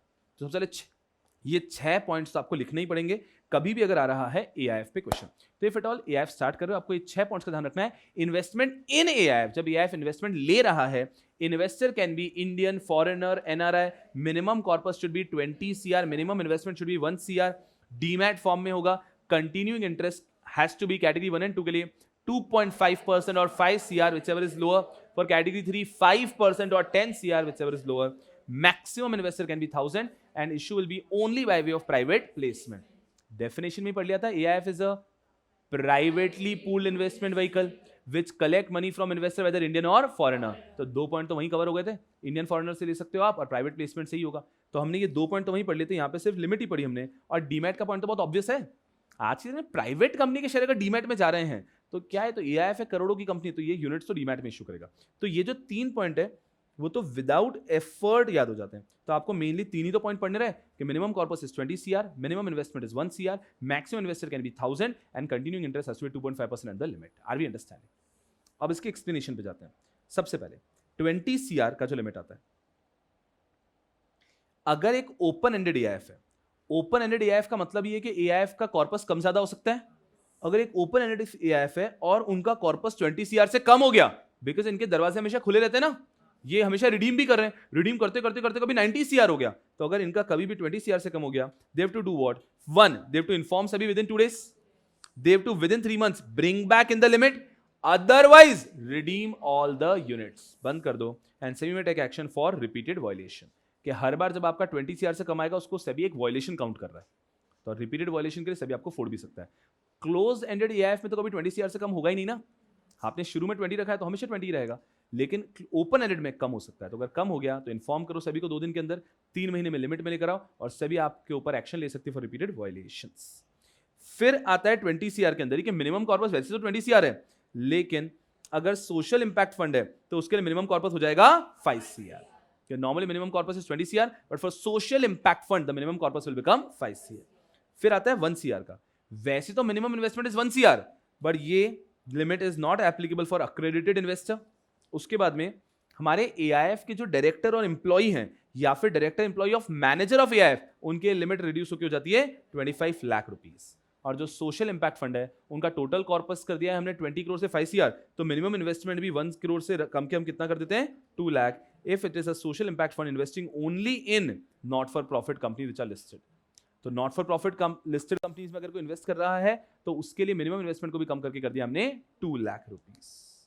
और ये जो कैटेगरी कंटिन्यूइंग इंटरेस्ट आता है 2.5% 5 CR shall not be by way of waiver of management fees, कि जो हमारे मैनेजर स्पॉन्सर हैं, मैनेजर, उनको ये पैसा आउट ऑफ देयर पॉकेट लाना होगा, वो अपने वेवर ऑफ मैनेजमेंट फीस से इस कंटिन्यूइंग इंटरेस्ट को एडजस्ट नहीं कर सकते। ये पहला बड़ा टॉपिक हुआ है जो एग्जाम में आने की बहुत अच्छी संभावना रखता है, इन्वेस्टमेंट इन AIF, कि what are the requirement conditions compliances under AIF regulation for investment in AIF। 6 points आपको याद रहने चाहिए, फिर एक्सप्लेनेशन जितना समय होगा उतना लिखेंगे। 6 पॉइंट में सबसे पहले इन्वेस्टमेंट ले सकते हैं इंडियन फॉरेनर किसी से भी। उसके बाद में आ गया आपका मिनिमम कॉर्पस 20 CR 1 CR वाला पॉइंट इन्वेस्टमेंट। उसके बाद में आ गया डीमैट का पॉइंट लिख दो, कंटिन्यूइंग इंटरेस्ट लिख दो, प्राइवेट प्लेसमेंट से ही ले सकते हो। एक पॉइंट कौन सा भूल गया मैं, maximum investor can be 1000। Topic को जब भी आप सेल्फ स्टडी में पढ़ रहे हो, ऐसे आपने बुक से पढ़ लिया, फिर बुक को बंद कर लो और देखो आप कितने बोल पा रहे हो, और जो पॉइंट नहीं बोल पा रहे फिर देखो अरे ये भूल गया था, तो काफी आसान हो जाएगा याद रखना। दिस इज द फर्स्ट बड़ा topic, investment in AIF regulation 10। इसके बाद में अगर आगे बढ़ता हूं तो फिर ओए होए होए होए होए टॉपिक आ चुका है इसके बाद में फॉरेन इन्वेस्टमेंट इन AIF। अरे क्या बात है, foreign investment, foreign foreign foreign, हमने एक ही साथ में पढ़ लिया था फॉरेन इन्वेस्टमेंट की बात। यस, पूरी क्लास का फोकस यहां पे फॉरेन इन्वेस्टमेंट। चलो इसको एंड के लिए रखते हैं सारी चीज करने के बाद में, वरना बह ना जाओ आप। चलिए फॉरेन इन्वेस्टमेंट क्या होता है, प्लेसमेंट मेमोरेंडम। आपके पास एक प्रॉपर प्लेसमेंट मेमोरेंडम होना चाहिए, एकदम सिंपल, कि आपको एक प्लेसमेंट मेमोरेंडम जो फाइल करना है, इस placement memorandum you will have all the details of your AIF so that the investor can take an informed decision. एकदम सिंपल। फिर आता है आपका स्कीम्स, लॉन्च ऑफ स्कीम, कि आपको स्कीम को लॉन्च कैसे करना है। तो ये बताते हैं कि AIF अगर कभी भी अपनी स्कीम को लॉन्च करना चाहता है, उनके merchant banker who should not be an associate, ये हर जगह कॉमन रूल है, कोई भी रेगुलेशन ले लो, जब आप जिस मर्चेंट बैंकर को अपॉइंट करते हो वो आपका एसोसिएट होना नहीं चाहिए। टेक ओवर कोड के अंदर अक्वायरर अपॉइंट करता है मर्चेंट बैंकर को, वो उसका एसोसिएट नहीं होना चाहिए। कहीं पे भी ICDR रेगुलेशन में कंपनी अपॉइंट करती है मर्चेंट बैंकर, वो कंपनी का एसोसिएट नहीं होना चाहिए, at least 1 merchant banker, common provision. तो AIF अपॉइंट करेगा merchant banker, this person should not be an associate of AIF, sponsor, trustee, manager, इनमें से किसी का भी एसोसिएट होना नहीं चाहिए। This merchant banker will file the placement memorandum to SEBI. Placement memorandum SEBI के पास फाइल हो गया 30 days prior to launch of scheme, along with fees, along with due diligence certificate by merchant banker के सब कंप्लायंस हो चुका है। सेबी को अगर कोई भी कमेंट्स देने तो सेबी कमेंट दे देगा आपको 30 days के अंदर, एंड फिर merchant banker will make sure कि placement memorandum with the changes will be filed to investor. This is how you launch the scheme. तो launch of scheme is very easy, super easy. Placement memorandum देना है सेबी को, merchant banker जो कि associate नहीं है, इस साथ में ड्यू डिलिजेंस सर्टिफिकेट भी देगा, फीस भी देगा। सेबी चेंजेस बता सकती है 30 days के अंदर, और फिर चेंजेस के साथ में उस प्लेसमेंट मेमोरेंडम को आप इन्वेस्टर को दे देंगे। Very easy. उसके बाद में this requirement shall not apply, that is okay. And आपने अब देखो AIF ऐसा नहीं करता ना कि एक ही बार पैसा रेस करता है। AIF कभी स्टार्ट होने के बाद में भी अगर ओपन एंडेड है तो बाद में भी रेस करता रहता है पैसा। तो अगर कोई भी AIF है जो बाद में भी पैसा रेस कर रहा है, तो वहां पर ये कह रहे हैं AIF are required to intimate SEBI regarding any changes in terms of placement memorandum on a consolidated basis within 1 month from the end of each financial year। जैसे ही आपका एक ईयर एंड हुआ उसके 1 मंथ में, इस पूरे साल में अगर आपने अपने प्लेसमेंट मेमोरेंडम में कुछ भी चेंजेस किए थे तो ये भी आपको सेबी को इन्फॉर्म करने हैं through a merchant banker along with due diligence certificate. इसके बाद में एक इंपॉर्टेंट टॉपिक आता है लॉन्च ऑफ स्कीम के बाद में, टेन्योर। टेन्योर के अंदर आता है कैटेगरी 1 एंड 2 का टेन्योर अलग है, 3 का टेन्योर अलग है, इसमें अमेंडमेंट भी है। कैटेगरी 1 एंड 2 का टेन्योर क्या होता है, minimum tenure of 3 years and the scheme can be only closed ended. और कैटेगरी 3 की बात करते हैं तो either it can be open ended और क्लोज्ड एंडेड, एकदम सिंपल। तो इसके अंदर ओपन एंडेड भी हो सकता है, क्लोज एंडेड भी हो सकता है। ओपन एंडेड हो गया तो टेन्योर का महत्व ही खत्म हो जाता है। पर नॉर्मली अगर हम बात करते हैं तो कभी भी कोई AIF लॉन्च हो रहा है तो उसका मिनिमम टेन्योर रहता है 3 years। आप क्या उस टेन्योर को बढ़ा सकते हो? यस, 2/3 के अप्रूवल से आप उस टेन्योर को बढ़ा सकते हो, but only for 2 years and only once. तो अगर आपने एआईएफ लॉन्च किया है तो आप उसको 2 साल के लिए और एक्सटेंड कर सकते हो, बट ओनली वंस। अगर हम एक एक करके बात करते हैं, कैटेगरी 1 और 2 एआईएफ, उनका minimum tenure will be 3 years। It will compulsorily be a close ended scheme. अगर वो लोग चाहते हैं तो इस टेन्योर को बढ़ा सकते हैं up to 2 years only once by 2/3 approval. फिर जो अमेंडेड प्रोविजन है कि अगर लार्ज वैल्यू फंड है फॉर अक्रेडिटेड इन्वेस्टर, तो ये अपने टेन्योर को बढ़ा सकता है even for maximum 5 years by approval of unit holders of 2/3 in value. Category 3 की बात करते हैं, सेम, ये ओपन एंडेड भी हो सकता है, क्लोज एंडेड भी हो सकता है। इसका भी टेन्योर 2 years तक बढ़ सकता है विद द अप्रूवल ऑफ 2/3, और ये भी अगर large value fund for accredited investor है तो इनका टेन्योर भी बढ़ सकता है for up to 5 years। Easy peasy over. चलो, in the absence of consent the AIF shall fully liquidate within 1 year। कि अगर आपका कंसेंट नहीं है, आपने टेन्योर 3 years का रखा था और फिर एक्सटेंड नहीं हो रहा है, तो 1 साल का फिर भी समय मिलता है जिसके अंदर आप इसको पूरा लिक्विडेट कर सकते हो। एआईएफ म्यूचुअल फंड नहीं है जो रातों रात लिक्विडेट हो जाएगा। इवन लिक्विडेट होने के लिए इनको 1 साल का समय मिलता है। Fair enough. अब आता है लिस्टिंग का provision. AIF may be listed. Clear है? एआईएफ लिस्ट होने का कोई सेंस बनाती नहीं है, बट लॉ लिख के देता है एआईएफ अगर चाहे तो एआईएफ मे बी लिस्टेड। उसके बाद में आता है एक और important point, general investment condition. अब ये बात करता है when AIF is making investment outside India, when AIF is making investment anywhere. तो अगर हमने अभी तक पढ़ा था इन्वेस्टमेंट इन एआईएफ, अब हम पढ़ रहे हैं इन्वेस्टमेंट बाय एआईएफ। बहुत अच्छे से क्वेश्चन को पढ़ेंगे तो अच्छे से एग्जाम में लिख पाएंगे। कहां गया इन्वेस्टमेंट बाय एआईएफ? ये रहा। ध्यान रखना, रेगुलेशन नंबर 10 गवर्न करता है इन्वेस्टमेंट इन एआईएफ, जो हमने पढ़ा था 6 पॉइंट। 6 पॉइंट क्या पढ़े थे? पहला क्या था? इंडियन, फॉरेनर, एनआरआई से आप इन्वेस्टमेंट ले सकते हो। दूसरा point, minimum corpus 20 CR, 1 CR पर पर्सन। थर्ड पॉइंट, डीमैट में होगा। फोर्थ पॉइंट, कंटिन्यूइंग इंटरेस्ट हो गया। Fifth point, private placement. 1000 investor. तो पिछली बार भूला था तो मुझे याद है कि मैं कौन सा पॉइंट भूला था। ठीक है, ये 6 पॉइंट्स हो गए जो हमें ध्यान रखने इन्वेस्टमेंट इन एआईएफ। अब आता है इन्वेस्टमेंट बाय एआईएफ, कि जब एआईएफ इन्वेस्टमेंट कर रहा है किसी कंपनी में तो उसको किस चीजों का ध्यान रखना है। यहां पर आपको मिल रहे हैं तकरीबन 7 पॉइंट्स। ये बहुत इंटरेस्टिंग 7 पॉइंट्स है। ऐसा, सबसे पहला पॉइंट, अगर कभी भी एआईएफ इंडिया के बाहर इन्वेस्ट करना चाहता है तो कर सकता है, subject to guidelines by SEBI and RBI. जहां पे हम लोगों ने एक लिमिट बढ़ी थी $1500 मिलियन की, जो भी एक सारे एआईएफ और वेंचर कैपिटल फंड को दे रखी है। याद आ रहा है? वेंचर कैपिटल फंड अब 1-2 साल में खत्म हो जाएगा, क्योंकि वेंचर कैपिटल फंड को भी कहां आने का बोल दिया है? एआईएफ। आय हाय हाय हाय, क्या बात है, इट ऑल मेक सेंस। तो अब अगर हम बात करते हैं, पहला पॉइंट है, तो पहला पॉइंट ये कहता है एआईएफ इनकॉर्पोरेट, एआईएफ अगर इन्वेस्ट करना चाहता है इंडिया के बाहर तो एआईएफ इंडिया के बाहर भी इन्वेस्ट कर सकता है, बट एआईएफ को ध्यान रखना पड़ेगा कि आरबीआई और सेबी के रेगुलेशन का ध्यान रहे, जहां पे आरबीआई ने एक लिमिट दे रखी है $1500 मिलियन की for all the AIFs and venture capital funds. Point number 1।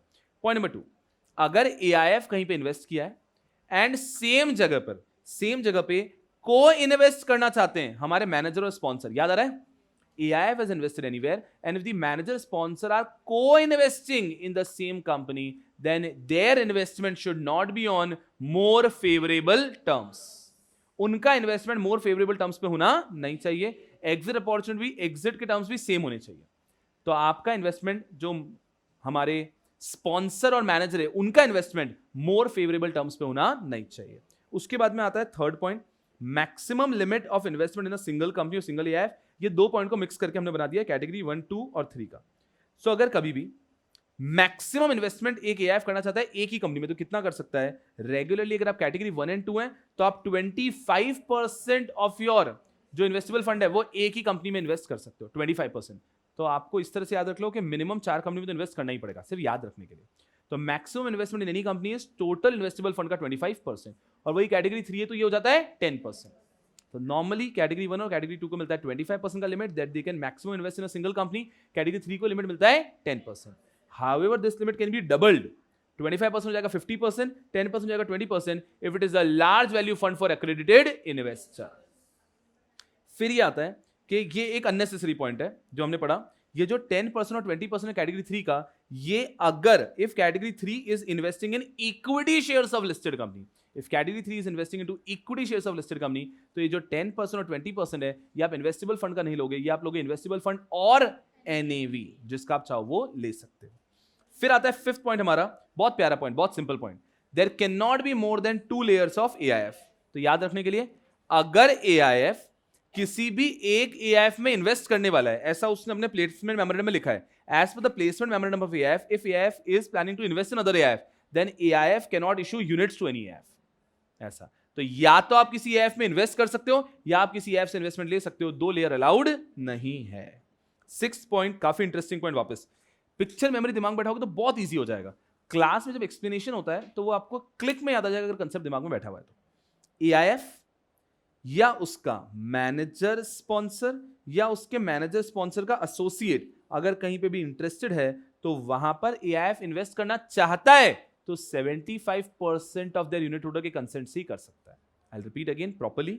AIF अगर किसी एंटिटी में इन्वेस्ट करना चाहता है जहां पे एआईएफ का मैनेजर स्पॉन्सर जो है वही उसको मैनेज या स्पॉन्सर कर रहा है, या फिर एआईएफ के मैनेजर स्पॉन्सर के जो एसोसिएट है वो उसको मैनेजर स्पॉन्सर कर रहे हैं, या फिर वो एआईएफ का ही एसोसिएट है. आई रिपीट अगेन, एआईएफ अगर कहीं पे भी इन्वेस्ट करना चाहता है और वो एंटिटी एआईएफ की ही एसोसिएट है, या फिर एआईएफ के मैनेजर स्पॉन्सर ही उसके मैनेजर या स्पॉन्सर हैं, या फिर एआईएफ के मैनेजर स्पॉन्सर के एसोसिएट उसके मैनेजर स्पॉन्सर हैं, ऐसी एंटिटी में अगर एआईएफ इन्वेस्ट करना चाहता है तो एआईएफ को अपने 75% यूनिट होल्डर से अप्रूवल लेना होगा.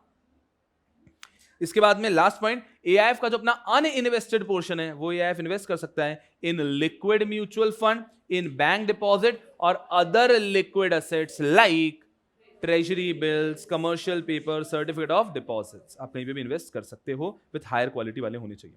अब ये है 7 पॉइंट्स, बहुत ही भारी पॉइंट है, बहुत प्यारे पॉइंट है. सबसे पहला पॉइंट था आप इंडिया के बारे में इन्वेस्ट करोगे तो आरबीआई सेबी का ध्यान रखो. दूसरा पॉइंट कहता है कि अगर को इन्वेस्टमेंट वाला पॉइंट. तीसरा पॉइंट कहता है मैक्सिमम लिमिट कितना हो सकता है आपका, जिसमें हम लोग पढ़ते हैं 25% और 10%, जो कि डबल हो जाएगा लार्ज वैल्यू फंड्स के लिए. उसके बाद में नेक्स्ट पॉइंट कहता है हमको कि एआईएफ अगर इन्वेस्ट कर रहा है कहीं पे दूसरे एआईएफ में तो वो एआईएफ दूसरे एआईएफ के यूनिट्स इशू नहीं कर सकता उसको. फिर हमने पढ़ा कि एआईएफ अगर अपने एसोसिएट, मैनेजर स्पॉन्सर का कॉमन मैनेजमेंट, मैनेजर स्पॉन्सर के एसोसिएट का मैनेजमेंट वाली एंटिटी में इन्वेस्ट करना चाहता है 75% का अप्रूवल लेना होगा.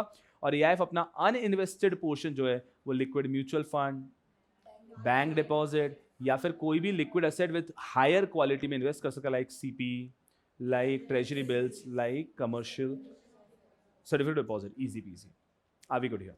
बहुत केयरफुली क्वेश्चन को रीड करना है. Investment in AIF is regulation number 10 के हिसाब से answer, investment by AIF is regulation number 15 के हिसाब से आंसर.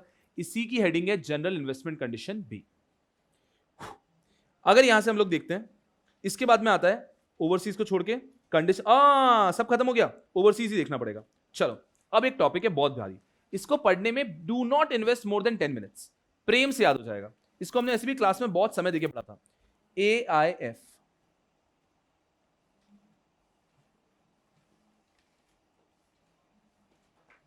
एआईएफ अगर कभी भी इन्वेस्ट करना चाहता है इन अ फॉरेन कंट्री तो उसको लेके प्रोविजन क्या है, और एआईएफ अगर कभी पैसा लेना भी चाहता है फ्रॉम अ फॉरेन कंट्री तो उसको लेके प्रोविजन क्या है. ये दो चीजें ध्यान रखनी है. दोनों का आंसर 90% सेम है, बस माइनर सा डिफरेंस है. तो ध्यान से पढ़ेंगे. इसको लेके बहुत प्यारा सा चार्ट भी है, यहां पे ध्यान दे दो. सबसे पहले बात कर रहे हैं एआईएफ अगर इन्वेस्टमेंट ले रहा है या दे रहा है. पहले कौन सा लूं मैं, ये वाला पहले लेते हैं, ये सिंपल है, उसमें एक पॉइंट और ऐड हो जाएगा. इन्वेस्टमेंट बाय एआईएफ, अगर एआईएफ इन्वेस्टमेंट कर रहा है इंडिया के बाहर, अगर एआईएफ इंडिया के बाहर इन्वेस्टमेंट कर रहा है तो उसको क्या ध्यान रखना है. उसको पहली चीज तो आरबीआई के लिमिट और अप्रूवल के साथ ही काम करना है, ये तो प्रिज्यूम्ड है. अब ये कह रहे हैं एआईएफ अगर इंडिया के बाहर इन्वेस्टमेंट कर रहा है सो एआईएफ सिर्फ ऐसी कंट्री में इन्वेस्टमेंट कर सकता है, the country, first point, whose securities market regulator is signatory to IOSCO's multilateral MOU or has a bilateral MOU with SEBI. First point. Second, the country should not be identified by FATF as having deficiency in anti-money laundering measures or combating the financing of terrorism, or the country has not made sufficient progress in addressing the deficiency, or the country has not committed to the action plan made by FATF. ये एक ही बार पढ़ लिया तो आपको ये जगह जगह पे काम आने वाला है. I'll repeat it again और ये टॉपिक खत्म हो गया. ऐसा एआईएफ रेगुलेशन नहीं, बस ये टॉपिक खत्म हो गया. ये टॉपिक था कि अगर एआईएफ को इंडिया के बाहर इन्वेस्ट करना है तो किन चीजों का ध्यान रखना है। अगर एआईएफ इंडिया के बाहर इन्वेस्ट करता है तो आरबीआई के लिमिट और अप्रूवल में चलेंगे, पहले तो जनरल पॉइंट। उसके बाद में एआईएफ सिर्फ ऐसे कंट्री में इन्वेस्ट कर सकता है, फर्स्ट पॉइंट, जिसका securities market regulator is a signatory to IOSCO's multilateral MOU or is having a bilateral MOU with SEBI. Second, the country is not identified by FATF 1 as having deficiency in anti-money laundering measure or combating the financing of terrorism, or they have not made sufficient progress in addressing the deficiency, or they have not adopted the action plan given by FATF.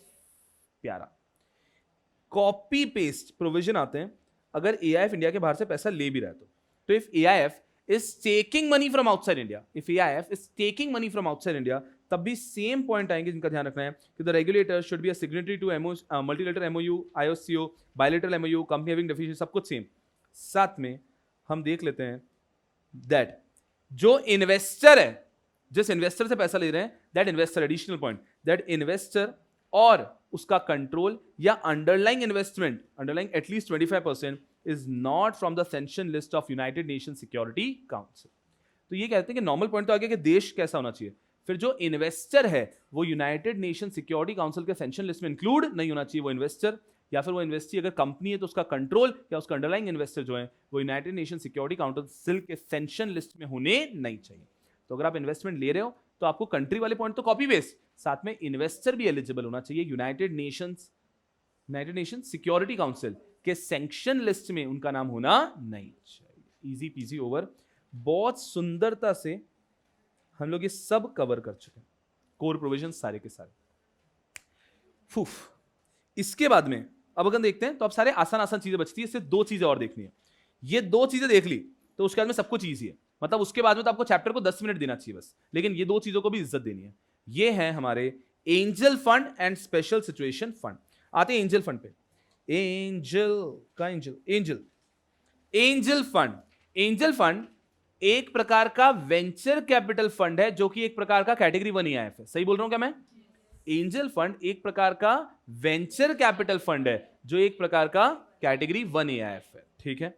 Angel fund is a type of venture capital fund which is a type of category 1 EIF. Angel fund refers to a fund which collects money from angel investor and invests as per chapter 3A. And invests as per chapter 3A. Done. अब angel investor कौन होते हैं तो वापस ध्यान से पढ़ेंगे, इसको accredited investor से मिक्स मत करना, ठीक है। accredited investor के अंदर ऐसा था 2 करोड़ का इनकम, 7.5 करोड़ का नेटवर्थ, जिसमें से 3 crore 75 lakh should be financial asset, 1 crore का इनकम और 5 करोड़ का नेटवर्थ जिसमें से कि 2.5 CR should be in financial asset अगर आप इंडिविजुअल HUF हो तो। यहाँ पे वैसा ही कुछ लिमिट है, पर यहाँ पे ये फाइनेंशियल एसेट वाली बात नहीं करते, प्रिंसिपल रेसिडेंस को बीच में लाते हैं, तो ये थोड़ा अलग है, दोनों को मिक्स मत करना। Angel investor refers to an individual जिसका minimum tangible asset should be 2 crore excluding principal residence. आपका एक घर जिसमें आप रहते हैं उसका वैल्यू नहीं लेंगे, उसके अलावा आपका नेटवर्थ होना चाहिए 2 करोड़, और साथ में आप इन तीनों में से कोई ये कंडीशन सेटिस्फाई करनी चाहिए। You have an experience of early stage investment, or you are a serial entrepreneur, या फिर you have professional experience of 10 years। तीनों में से कोई भी एक चीज you'll have to satisfy, और साथ में नेटवर्थ होना चाहिए 2 करोड़ का। फिर अगर आप बॉडी कॉर्पोरेट है तो मिनिमम नेटवर्थ 10 करोड़ का होना चाहिए, और AIF और वेंचर कैपिटल फंड्स ये तो डीम्ड एंजल फंड रहते हैं, मतलब एंजल फंड उन्हीं के हिसाब से आते हैं, सारे तो नहीं होंगे बट ऑब्वियसली हमारे वाले, तो ये एंजल इन्वेस्टर्स कहलाते हैं, कैटेगरी 1। तो ये कैटेगरी 1 क्या, ये पॉइंट नंबर 1। पॉइंट नंबर 1 बहुत इजी हो गया। What mean by Angel fund? Angel fund refers to they are a type of venture capital fund which is a type of category 1 EIF. They invest money as per chapter 3A of AIF regulation. They collect money from angel investors. Angel investor का definition आ गया, point number 1। Point number 2 angel fund के बारे में, they have to maintain records for a period of 5 years। क्या आपके पूरा winding up के बाद भी 5 साल तक आपको एंजल फंड के रिकॉर्ड्स मेंटेन करके रखने होते हैं, उनका investment strategy, contribution, rational of investment, assets, valuation policy, ये सब आपको रिकॉर्ड मेंटेन करके रखने हैं। स्टेप 2 यहां पर है क्या, 3 गया, 2 यहां पे, ये ध्यान रखना है। हाँ, एंजल फंड का मिनिमम कॉर्पस हो जाता है 5 CR।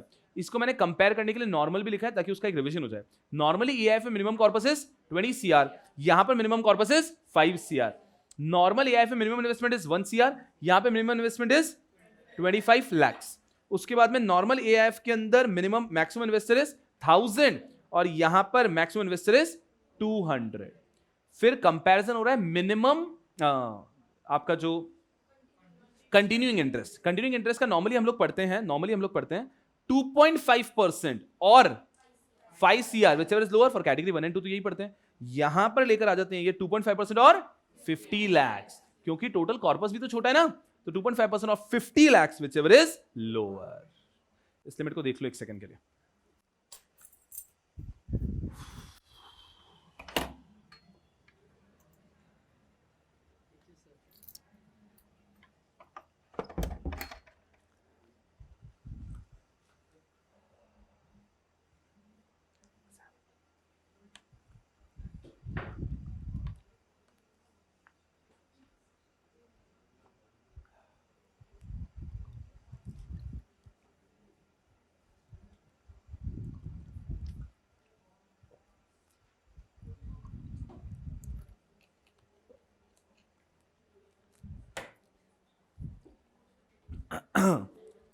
चलिए यारों, यस यस यस, चलिए एंजल फंड का मिनिमम कॉर्पस 5 CR हो गया, मिनिमम इन्वेस्टमेंट 25 लाख हो गया, मैक्सिमम इन्वेस्टर 200 हो गया। तो ये कंपेयर करने में दिमाग में क्लियरली बैठा होना चाहिए। उसके बाद में कंटिन्यूइंग इंटरेस्ट होना चाहिए 2.5% 50 लाख whichever is lower, ठीक है।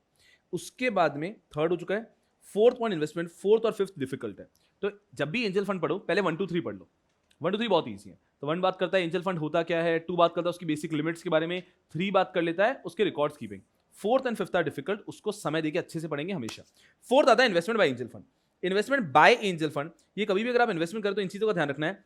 Angel fund shall invest in startup, angel fund सिर्फ ऐसे स्टार्टअप में इन्वेस्ट करेगा जिन which are not promoted sponsored by related to industrial group whose turnover exceeds 300 crore. तो कोई भी ऐसा startup which belongs to an industrial group जिसका टर्नओवर एक्सीड्स 300 CR, वहां पे एंजल फंड इन्वेस्ट नहीं कर सकता। एंजल का लॉजिक ही एकदम स्टार्टअप होना चाहिए ना। तो कोई भी ऐसा startup which belongs to an industrial group और स्पॉन्सर्ड बाय इंडस्ट्रियल ग्रुप जिसका टर्नओवर है एनुअल 300 करोड़ से ज्यादा, वहां पे आप इन्वेस्ट नहीं कर सकते, पहला पॉइंट। दूसरा point, investment by Angel fund in any venture capital undertaking shall not be less than 25 lakh and shall not exceed 10 crore. किसी भी एक कंपनी में जब आप इन्वेस्टमेंट करोगे तो वो 25 लाख से कम नहीं होना चाहिए, 10 करोड़ से ज्यादा नहीं होना चाहिए। दूसरा लिमिट जब एंजल फंड इन्वेस्टमेंट कर रहा है। तीसरा, जहां भी एंजल फंड इन्वेस्टमेंट करेगा it will be locked in for a year. Angel fund invest ही नहीं कर सकता अपने एसोसिएट्स में। हम लोगों ने पढ़ा था नॉर्मल एआईएफ कर सकता है 75% का अप्रूवल लेके, लेकिन एंजल फंड तो अपने एसोसिएट में इन्वेस्ट कर ही नहीं सकता है। It shall not invest more than 25% of total investment under all its scheme in one venture capital undertaking. अपने पूरे पैसे का 25% वो मैक्सिमम एक कंपनी में इन्वेस्ट कर सकता है, उससे ज्यादा नहीं। And they can also invest outside India subject to RBI का अप्रूवल। बहुत सिंपल। तो अगर मैं बात करता हूं यहाँ पे कुछ 6 पॉइंट मिलते हैं इन्वेस्टमेंट बाय एंजल फंड। पहला, 300 करोड़ से ज्यादा टर्नओवर ऐसे इंडस्ट्रियल ग्रुप से बिलोंग करने वाले स्टार्टअप में इन्वेस्ट नहीं करेगा। दूसरा, कि किसी भी स्टार्टअप में इन्वेस्ट करेंगे तो कम से कम 25 लाख, मैक्सिमम 10 करोड़। तीसरा पॉइंट, ये जहां पे भी इन्वेस्टमेंट करेंगे लॉक इन ऑफ 1 ईयर, ये कभी भी एसोसिएट में इन्वेस्ट नहीं कर सकते, 25% से ज्यादा इन्वेस्टमेंट नहीं कर सकते, इंडिया के बाहर इन्वेस्टमेंट कर सकते हैं एंजल फंड। अब इसमें एक बहुत प्यारा पॉइंट आता है, एंजल फंड कभी भी इन्वेस्ट नहीं करेंगे any company in which angel investors have family connection. मैं एंजल फंड हूं, मेरे एंजल इन्वेस्टर्स हैं, ये 50 लोगों से मैंने पैसा लिया है, angel fund angel investor. Angel fund अपने एसोसिएट में तो इन्वेस्ट नहीं कर सकता है, तो रूल है। एंजल फंड ऐसी जगह भी इन्वेस्ट नहीं कर सकता है जहां पे एंजल इन्वेस्टर्स का फैमिली कनेक्शन होगा। याद आ रहा है? यही है हमारा ये वाला पॉइंट। एंजल फंड इन्वेस्ट नहीं कर सकता ऐसे स्टार्टअप्स में जहां पे एंजल इन्वेस्टर का फैमिली कनेक्शन होगा। अब फैमिली कनेक्शन की डेफिनेशन कुछ ऐसी है कि अगर कोई इंडिविजुअल है एंजल इन्वेस्टर, तो वो इंडिविजुअल या उसका relative should not be the promoter of such company, should not be the director of such company, should not be directly indirectly holding more than 15% of shares और voting right. तो अगर कोई भी ऐसी कंपनी है जिसमें हमारा एंजल इन्वेस्टर ही individual है, वही प्रमोटर है, वही डायरेक्टर या वही 15% शेयर्स होल्ड करता है, उस व्यक्ति उस कंपनी में एंजल फंड इन्वेस्ट नहीं कर सकता। और अगर एंजल इन्वेस्टर एक कंपनी है तो ये कहते हैं बॉडी कॉर्पोरेट है, तो अगर बॉडी कॉर्पोरेट के होल्डिंग सब्सिडी वाले स्टार्टअप में इन्वेस्ट नहीं कर सकते, कॉमन कंट्रोल सिस्टर कंसर्न में इन्वेस्ट नहीं कर सकते, और अगर ये होल्ड करता है उसके अंदर डायरेक्टली इनडायरेक्टली 15% या उससे ज्यादा वोटिंग पावर, तो भी इन्वेस्ट नहीं कर सकते। तो ये क्या मेन पॉइंट है, इसको अच्छे समझो। मेन पॉइंट ये कहता है कि कोई भी एंजल फंड है तो वो एंजल फंड, कोई भी एंजल फंड इन्वेस्ट करना चाहता है किसी भी स्टार्टअप में, तो उसको ध्यान रखना पड़ेगा कि उसके जो एंजल इन्वेस्टर्स है उसका भी यहां पे फैमिली कनेक्शन नहीं होना चाहिए। अगर फैमिली कनेक्शन है तो इन्वेस्ट नहीं कर सकते। फैमिली कनेक्शन कैसे देखते हैं, अगर इंडिविजुअल है तो वो इंडिविजुअल उस स्टार्टअप का डायरेक्टर नहीं होना चाहिए, प्रमोटर नहीं होना चाहिए, वहां पे 15% और मोर कंट्रोल नहीं करना चाहिए, वोटिंग राइट नहीं रखना चाहिए। अगर कंपनी है तो उसका होल्डिंग सब्सिडी नहीं होना चाहिए, उसका कॉमन कंट्रोल सिस्टर कंसर्न नहीं होना चाहिए, और लास्टली वही 15% और more voting right control directly indirectly नहीं होना चाहिए। This is all about angel fund. Angel fund याद रखो तो ऐसे याद रखो कि there are total 5 points to remember. 5 में से फर्स्ट हो गया एंजल फंड का डेफिनेशन, वेरी इजी। सेकंड हो गया एंजल फंड के limits, 5 crore,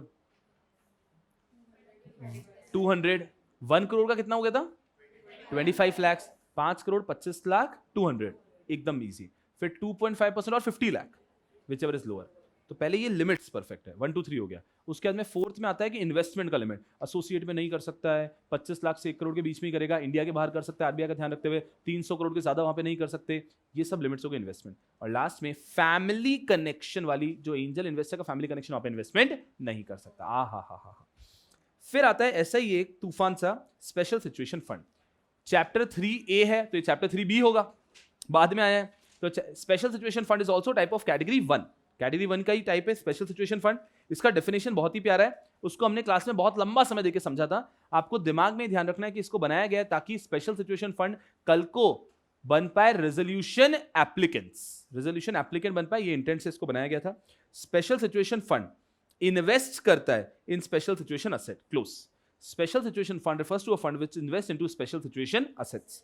special situation asset क्या होते हैं, तो ये कहते हैं any stressed loan which is available for acquisition or security receipts issued by ARC। any stressed loan available for acquisition, security receipt issued by ARC। Third, special situation fund can also acquire securities of an investee company जिसके against which has stressed asset for acquisition or against which security receipt has been issued by ARC। पहले यहां तक याद हो जाना चाहिए exam point of view से। What are special situation funds? Special situation funds are those funds which invest into special situation assets। Special situation asset means 1, stressed assets which are available for acquisition. Second, security receipts issued by ARC. Third, security of any investee company which one in which they have stressed asset available for acquisition or against whom security receipts have been issued। yahan tak. Third, securities of investee company against which CIRP is ongoing। again who's borrowing, CIRP is ongoing। तो अगर कोई भी ऐसी company है जिसका CIRP चल रहा है तो वहां पर भी आप उन कंपनी के भी शेयर्स खरीद सकते हो, ये मेन पर्पस है। और लास्ट में आ जाता है कि securities of any company which is defaulted in payment, अभी गर्मा गर्म डिफॉल्ट किया है, which is default in payment of interest और principal on loan and default is for minimum 90 days. कम से कम 90, बस गर्मा गर्म डिफॉल्ट हुआ 90 डेज हुआ है, हम उसको भी एक्वायर कर सकते हैं। देखते हैं। Special situation fund refers to a fund which invests into special situation asset। perfect। special situation asset means A, B, stressed asset available for acquisition, B, security receipt issued by ARC, C, security of any investee company which A has stressed asset available for acquisition, B, against which security receipts have been issued, C, which is undergoing CIRP as per IBC, and D, which has defaulted in payment of principal or interest and on any loan and the default has been for a minimum period of 90 days। आहा, paper checker दीवाना ही हो जाएगा। इसके बाद में आगे आते हैं। Special situation fund can not invest in the following. देखो AIF में हमने पढ़ा था कि AIF इन्वेस्ट कर सकता है अपने एसोसिएट के अंदर, AIF इन्वेस्ट कर सकता है अपने मैनेजर स्पॉन्सर, जिस एंटिटी को मैनेजर स्पॉन्सर कर रहे हैं, AIF इन्वेस्ट कर सकता है अपने मैनेजर स्पॉन्सर के एसोसिएट जिस एंटिटी को मैनेज करते हैं, only and only if they get approval from 75% unit holders. Angel fund अपने एसोसिएट में इन्वेस्ट नहीं करता है, वैसे स्पेशल सिचुएशन फंड भी कह रहता है कि ये भी इन्वेस्ट नहीं कर सकते। कहां कहां, जहां पे स्पेशल सिचुएशन फंड एसोसिएट है वहां इन्वेस्ट नहीं कर सकते। स्पेशल सिचुएशन फंड के अलावा कोई भी और AIF में तो इन्वेस्ट कर ही नहीं सकते, any AIF other than special situation invest ही नहीं कर सकते। और कोई भी स्पेशल सिचुएशन फंड जिसको हमारे स्पॉन्सर या मैनेज कर रहे हैं, या हमारे स्पॉन्सर मैनेजर के एसोसिएट स्पॉन्सर या मैनेज कर रहे हैं, डायग्राम दिमाग में बैठा तो लिखना बहुत ईजी जाएगा, अदरवाइज इसको थ्योरी से रट नहीं पाएंगे। I repeat, special situation fund, special situation, पहले 3 पॉइंट रेगुलर लाता हूं या पहले नॉर्मल पॉइंट लेता हूं फिर 3 पॉइंट लेता हूं। पहला पॉइंट, एक स्पेशल सिचुएशन फंड किसी भी एआईएफ में इन्वेस्ट नहीं कर सकते other than special situation fund, खत्म। अब स्पेशल सिचुएशन फंड अगर अपने एसोसिएट में इन्वेस्ट करना चाहता है, नहीं कर सकता है। स्पेशल सिचुएशन फंड के स्पॉन्सर या मैनेजर अगर किसी एंटिटी को, स्पेशल सिचुएशन फंड के स्पॉन्सर मैनेजर है, वहां पे भी इन्वेस्ट नहीं कर सकता है। अगर स्पेशल सिचुएशन के स्पॉन्सर मैनेजर के एसोसिएट भी किसी और स्पेशल सिचुएशन फंड के अंदर, स्पेशल सिचुएशन एसेट के अंदर मैनेज या स्पॉन्सर कर रहे हैं, तो भी वहां पे इन्वेस्ट नहीं कर सकता है, अलाउड ही नहीं है। और लास्ट पॉइंट इसका आ जाता है लिमिट्स और स्पेशल सिचुएशन फंड। ये तो कोई और डायग्राम यहां पे आके मिक्स हो गया है, बाकी नॉर्मल लिमिट है।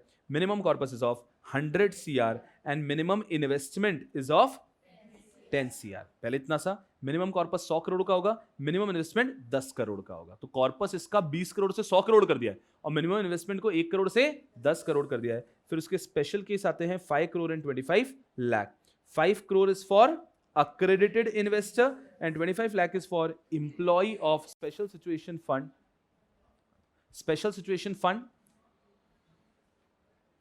employee of special situation fund, या फिर हमारे जो मैनेजर हैं उनके एम्प्लॉय डायरेक्टर। ठीक है, तो ये हो गया हमारा, बस ये दूसरा डायग्राम यहाँ पे थोड़ा सा एक्सीडेंट सा हो गया, but I think we are able to understand. और आपके पास ड्रॉ किया हुआ एकदम परफेक्ट डायग्राम,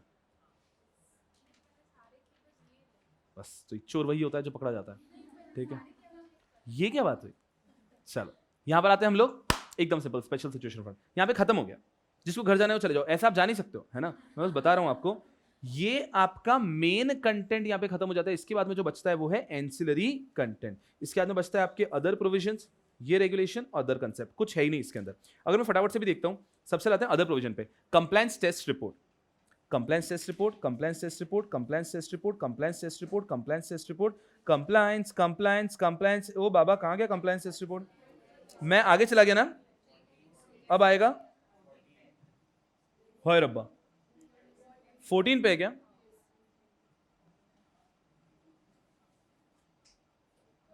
ये रहा 14 पे कंप्लायंस टेस्ट रिपोर्ट। अरे ये रहा, चलो यहां पर आते हैं कंप्लायंस टेस्ट रिपोर्ट।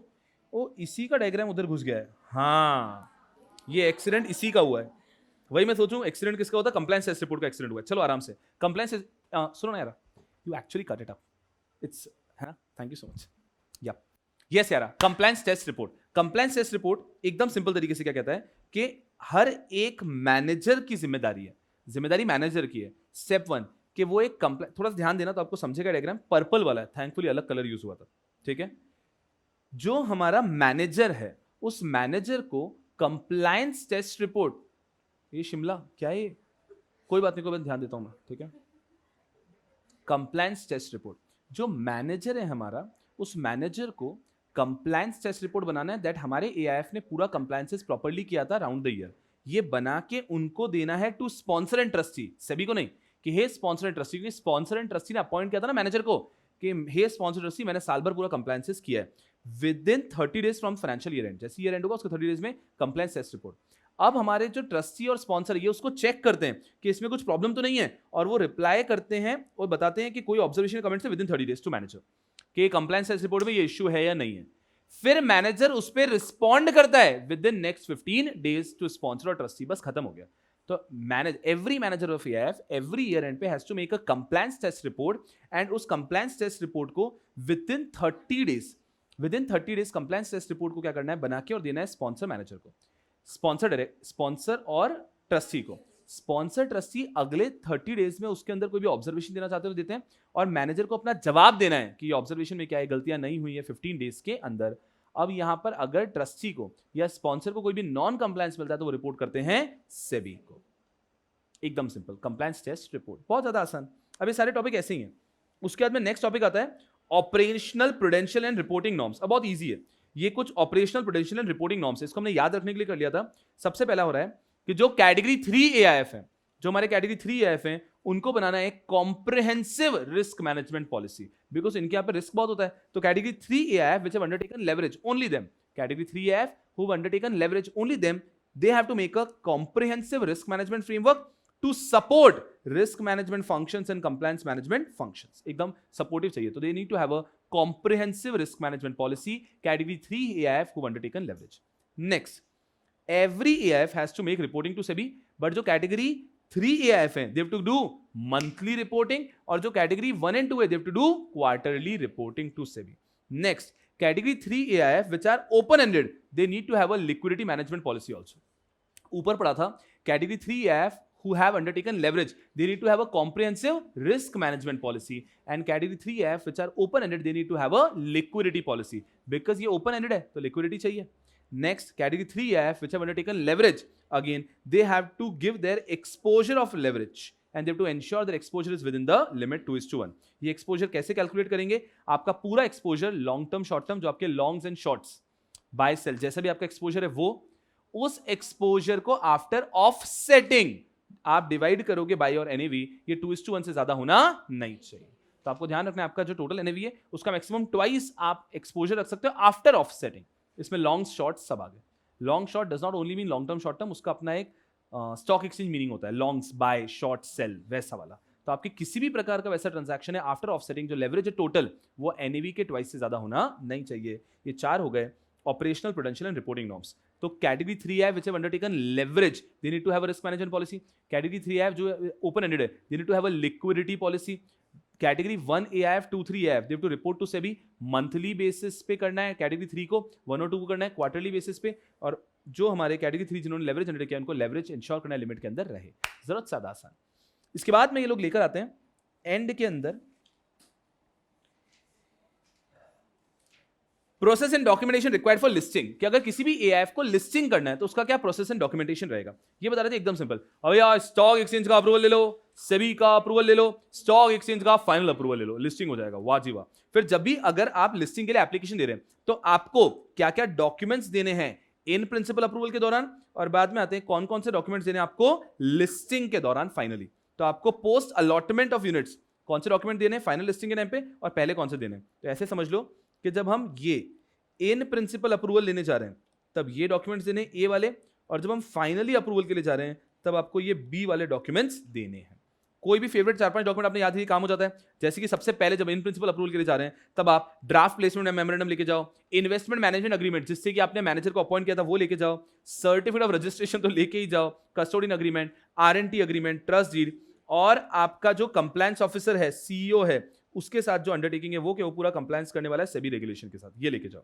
और जब आपकी लिस्टिंग हो रही है, आराम से लिस्टिंग हो गई है, तब आप क्या लेके जाओगे. तो सिंपल सीईओ का वही, सीईओ और कंप्लायंस ऑफिसर का कंप्लायंस के हमने प्रॉपर्ली लिस्टिंग करा दी है, सीईओ का कंप्लायंस के हमने रेगुलेशन को प्रॉपर्ली कंप्लाई किया है, आरटीए का कंप्लायंस के हमने भैया प्रॉपर्ली यूनिट्स को इशू कर दिया कंफर्मेशन, आरटीए का एक अंडरटेकिंग के भैया हमने प्रॉपर्ली डेबिट भी कर दिए यूनिट्स को, और कंफर्मेशन आरटीए के हमने डिस्पैच भी कर दिया. तो सिर्फ आरटीए के कंफर्मेशन के पॉइंट भी स्टार मार्क करे तो भी आपका काम कंफर्टेबली हो जाता है. आरटीए के 3 कंफर्मेशन के पॉइंट्स हैं एंड देन हमारे कंप्लायंस ऑफिसर के 2 पॉइंट है, इसी से इजी 5 पॉइंट्स हो जाते हैं.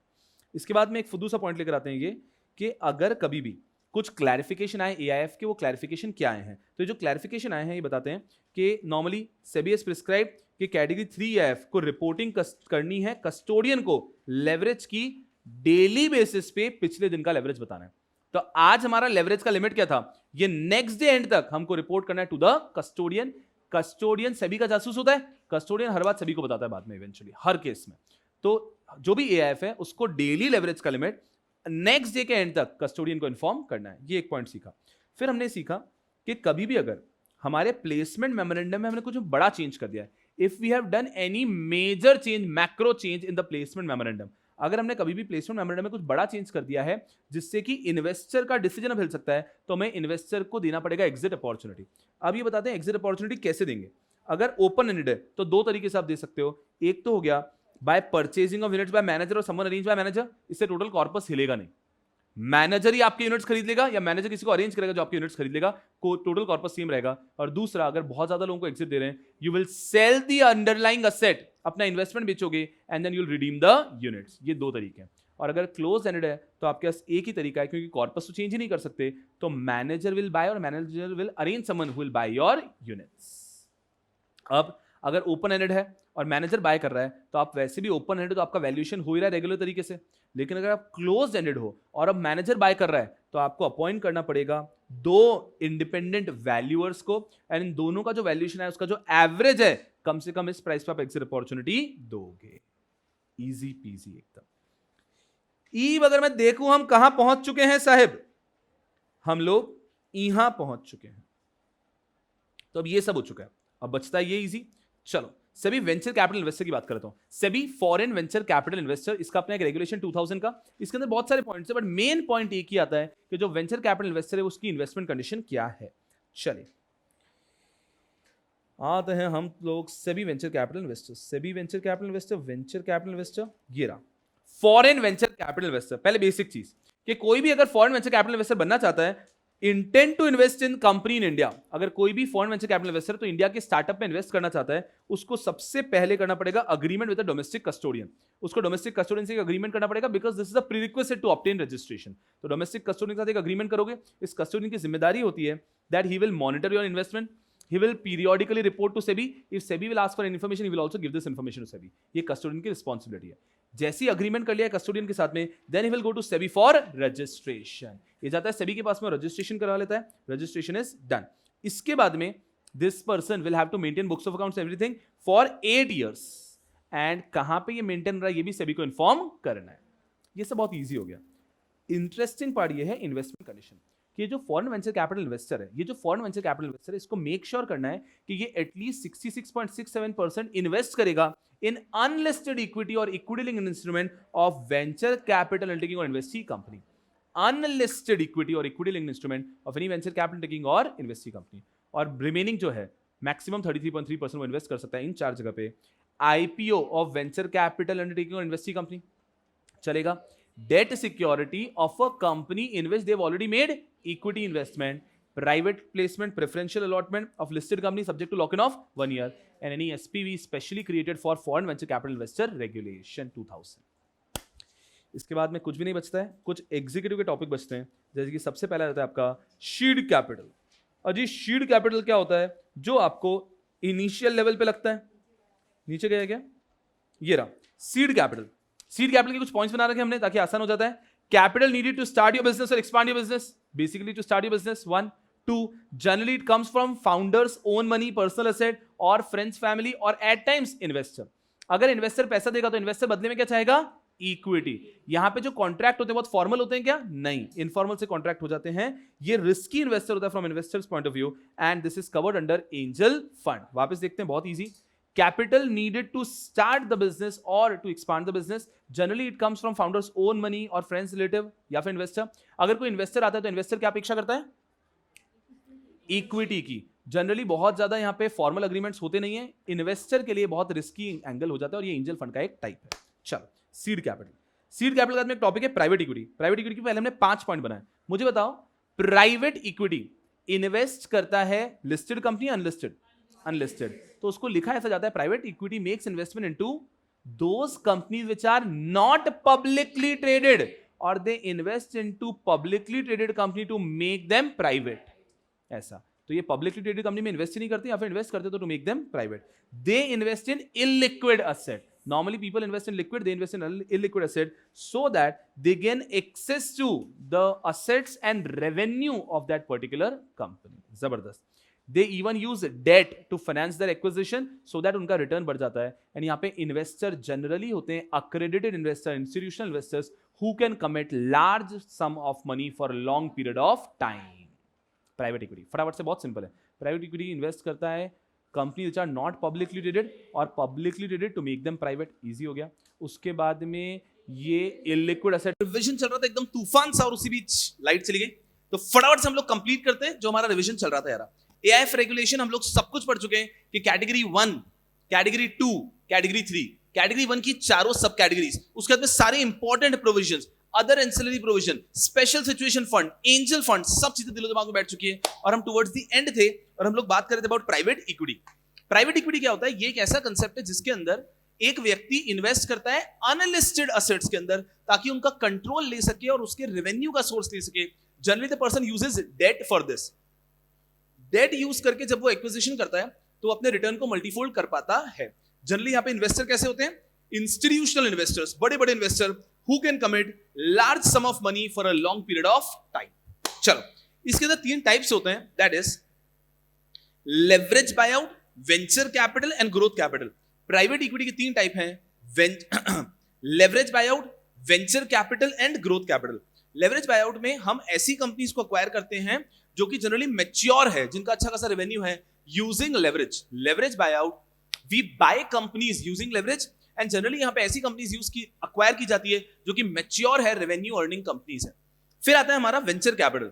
यहां पे हम उन कंपनीज को एक्वायर करते हैं जो कि जनरली लेस मैच्योर है and companies need money for expansion, development etcetera. Third आता है ग्रोथ कैपिटल। ग्रोथ कैपिटल एक बहुत ही सेपरेट कंसेप्ट है जिसके अंदर इन्वेस्टर करता है माइनॉरिटी इन्वेस्टमेंट और companies are looking for funds for expansion, growth, entering new market without losing control. ये हो गया हमारा ग्रोथ कैपिटल। तो याद रखना है, प्राइवेट इक्विटी के 3 टाइप हो गए, leverage buyout, venture capital and growth capital. अगर इसके बाद जाते हैं तो चैप्टर में कुछ खास बचता नहीं है, सिर्फ चीज आता है venture capital, areas of investment and stages of investment. Venture capital क्या होता है?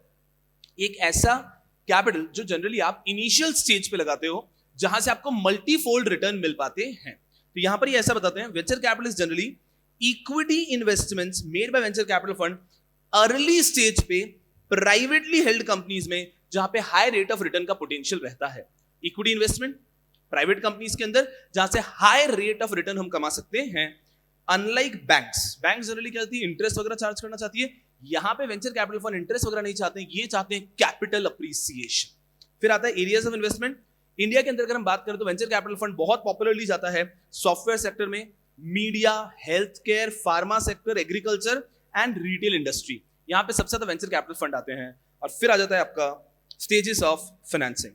आपके इस चैप्टर का आखिरी topic, stages of financing.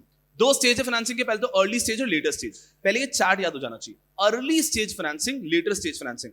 Early stage में फिर 3 हो गए, seed capital, startup and second round financing. Seed capital, startup and second round financing, काफी आसान। सीड कैपिटल, ऑब्वियसली आपको very small amount of finance is needed to start the enterprise. Startup, the product are ready but they are not yet tried in the market. और last आता है second round financing. ये तब होता है जब market में हम लॉन्च तो कर चुके हैं बट हमें नए इन्वेस्टर्स को अट्रैक्ट करने के लिए हमारे प्रोडक्ट को और पॉपुलराइज करना है, उसके लिए जो पैसे चाहिए वो मिलते हैं आपको सेकेंड राउंड ऑफ फाइनेंसिंग में। तो स्टेजेस ऑफ फाइनेंसिंग हो गया अर्ली स्टेज। अर्ली स्टेज के 3 कैटेगरीज हो गए, सबसे पहला seed capital, startups and second round financing. फिर आता है लेटर स्टेज। लेटर स्टेज में 5 कैटेगरीज है, बहुत केयरफुली इसका थर्ड कैटेगरी बहुत इंपॉर्टेंट है। कैटेगरी 1 डेवलपमेंटल कैपिटल, कि आपको और बिजनेस को डेवलप करने के लिए कैपिटल चाहिए। एक्सपांशन के लिए चाहिए। Buyout is damn interesting. इसमें आता है management buy ins and management buy outs, इस पे पढ़ेंगे हम लोग। And then it's replacement capital, कि एक ऑर्गेनाइजेशन चल रही है, उसके अंदर किसी एक पार्टनर को एग्जिट करना है, फैमिली क्वारल हो गया है और वो एग्जिट करने के लिए किसी और इन्वेस्टर को लाता है, तो वो हो जाता है replacement capital. And last is turn around. If a sick company needs money, तो वहां पे जो कैपिटल आता है उसको हम कह सकते हैं टर्न अराउंड के लिए। तो लेटर स्टेज की 5 चीजें हो गई। सबसे पहला हो गया developmental capital, expansion, buyouts and the last is replacement capital and the final one is turn around. ये लेटर स्टेज की 5 कैटेगरीज हो गई। अब इसमें हमें थोड़ा समय स्लो डाउन होकर बात करनी है about management buyout and management buy in. बहुत अच्छे से समझना। अगर मैनेजमेंट बायआउट क्या होता है, venture capital fund is buying an additional business line, वो एक और बिजनेस लाइन को अक्वायर कर रहे हैं। When venture capital fund is buying, it is acquiring another business line. हम एक और बिजनेस लाइन को अक्वायर कर रहे हैं, और बिजनेस लाइन को अक्वायर क्यों कर रहे हैं, और हमारे एग्जिस्टिंग मैनेजमेंट को ही देंगे ताकि वो और एक्सपांड कर पाए। मैनेजमेंट बायआउट, हमारे एग्जिस्टिंग मैनेजमेंट को ही हम दे रहे हैं एक और बिजनेस लाइन अक्वायर करके। We are acquiring another business line, that is management buyout.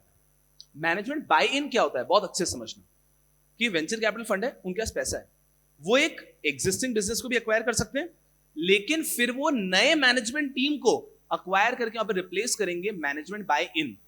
When we take the existing management out and we are bringing in new management buy ins. Management buy out same management रहेगा, नया business line acquire कर रहे हैं, management buy out. Management buy in same रहेगा सब कुछ, लेकिन हम उसमें मैनेजमेंट ही चेंज कर रहे हैं, मैनेजमेंट बाय इन। आप सोच के बताओ which is more risky, management buy out ज्यादा रिस्की है, मैनेजमेंट बाय इन ज्यादा रिस्की है?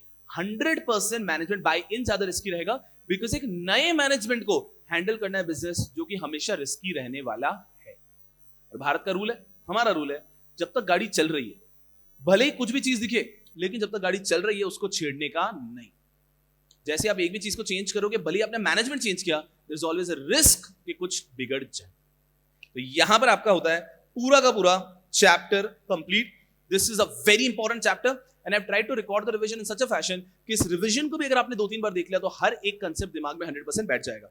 इस पूरे वीडियो को 2 पार्ट में डिवाइड कर सकते हो आप। एक पार्ट हो गया जिसमें हमने अमेंडमेंट्स डिस्कस किए, और एक पार्ट हो गया जिसमें हमने इस पूरे चैप्टर का किया है खूंखार रिवीजन। आप बच्चे इस ओवरव्यू से इस पूरे चैप्टर को रिवाइज कर पाओ, इतने अच्छे से आपको आना चाहिए। खूब खूब पढ़ो एंड खूब खूब आगे बढ़ो। I'll see you guys again with some new mind-boggling revision. Bye bye.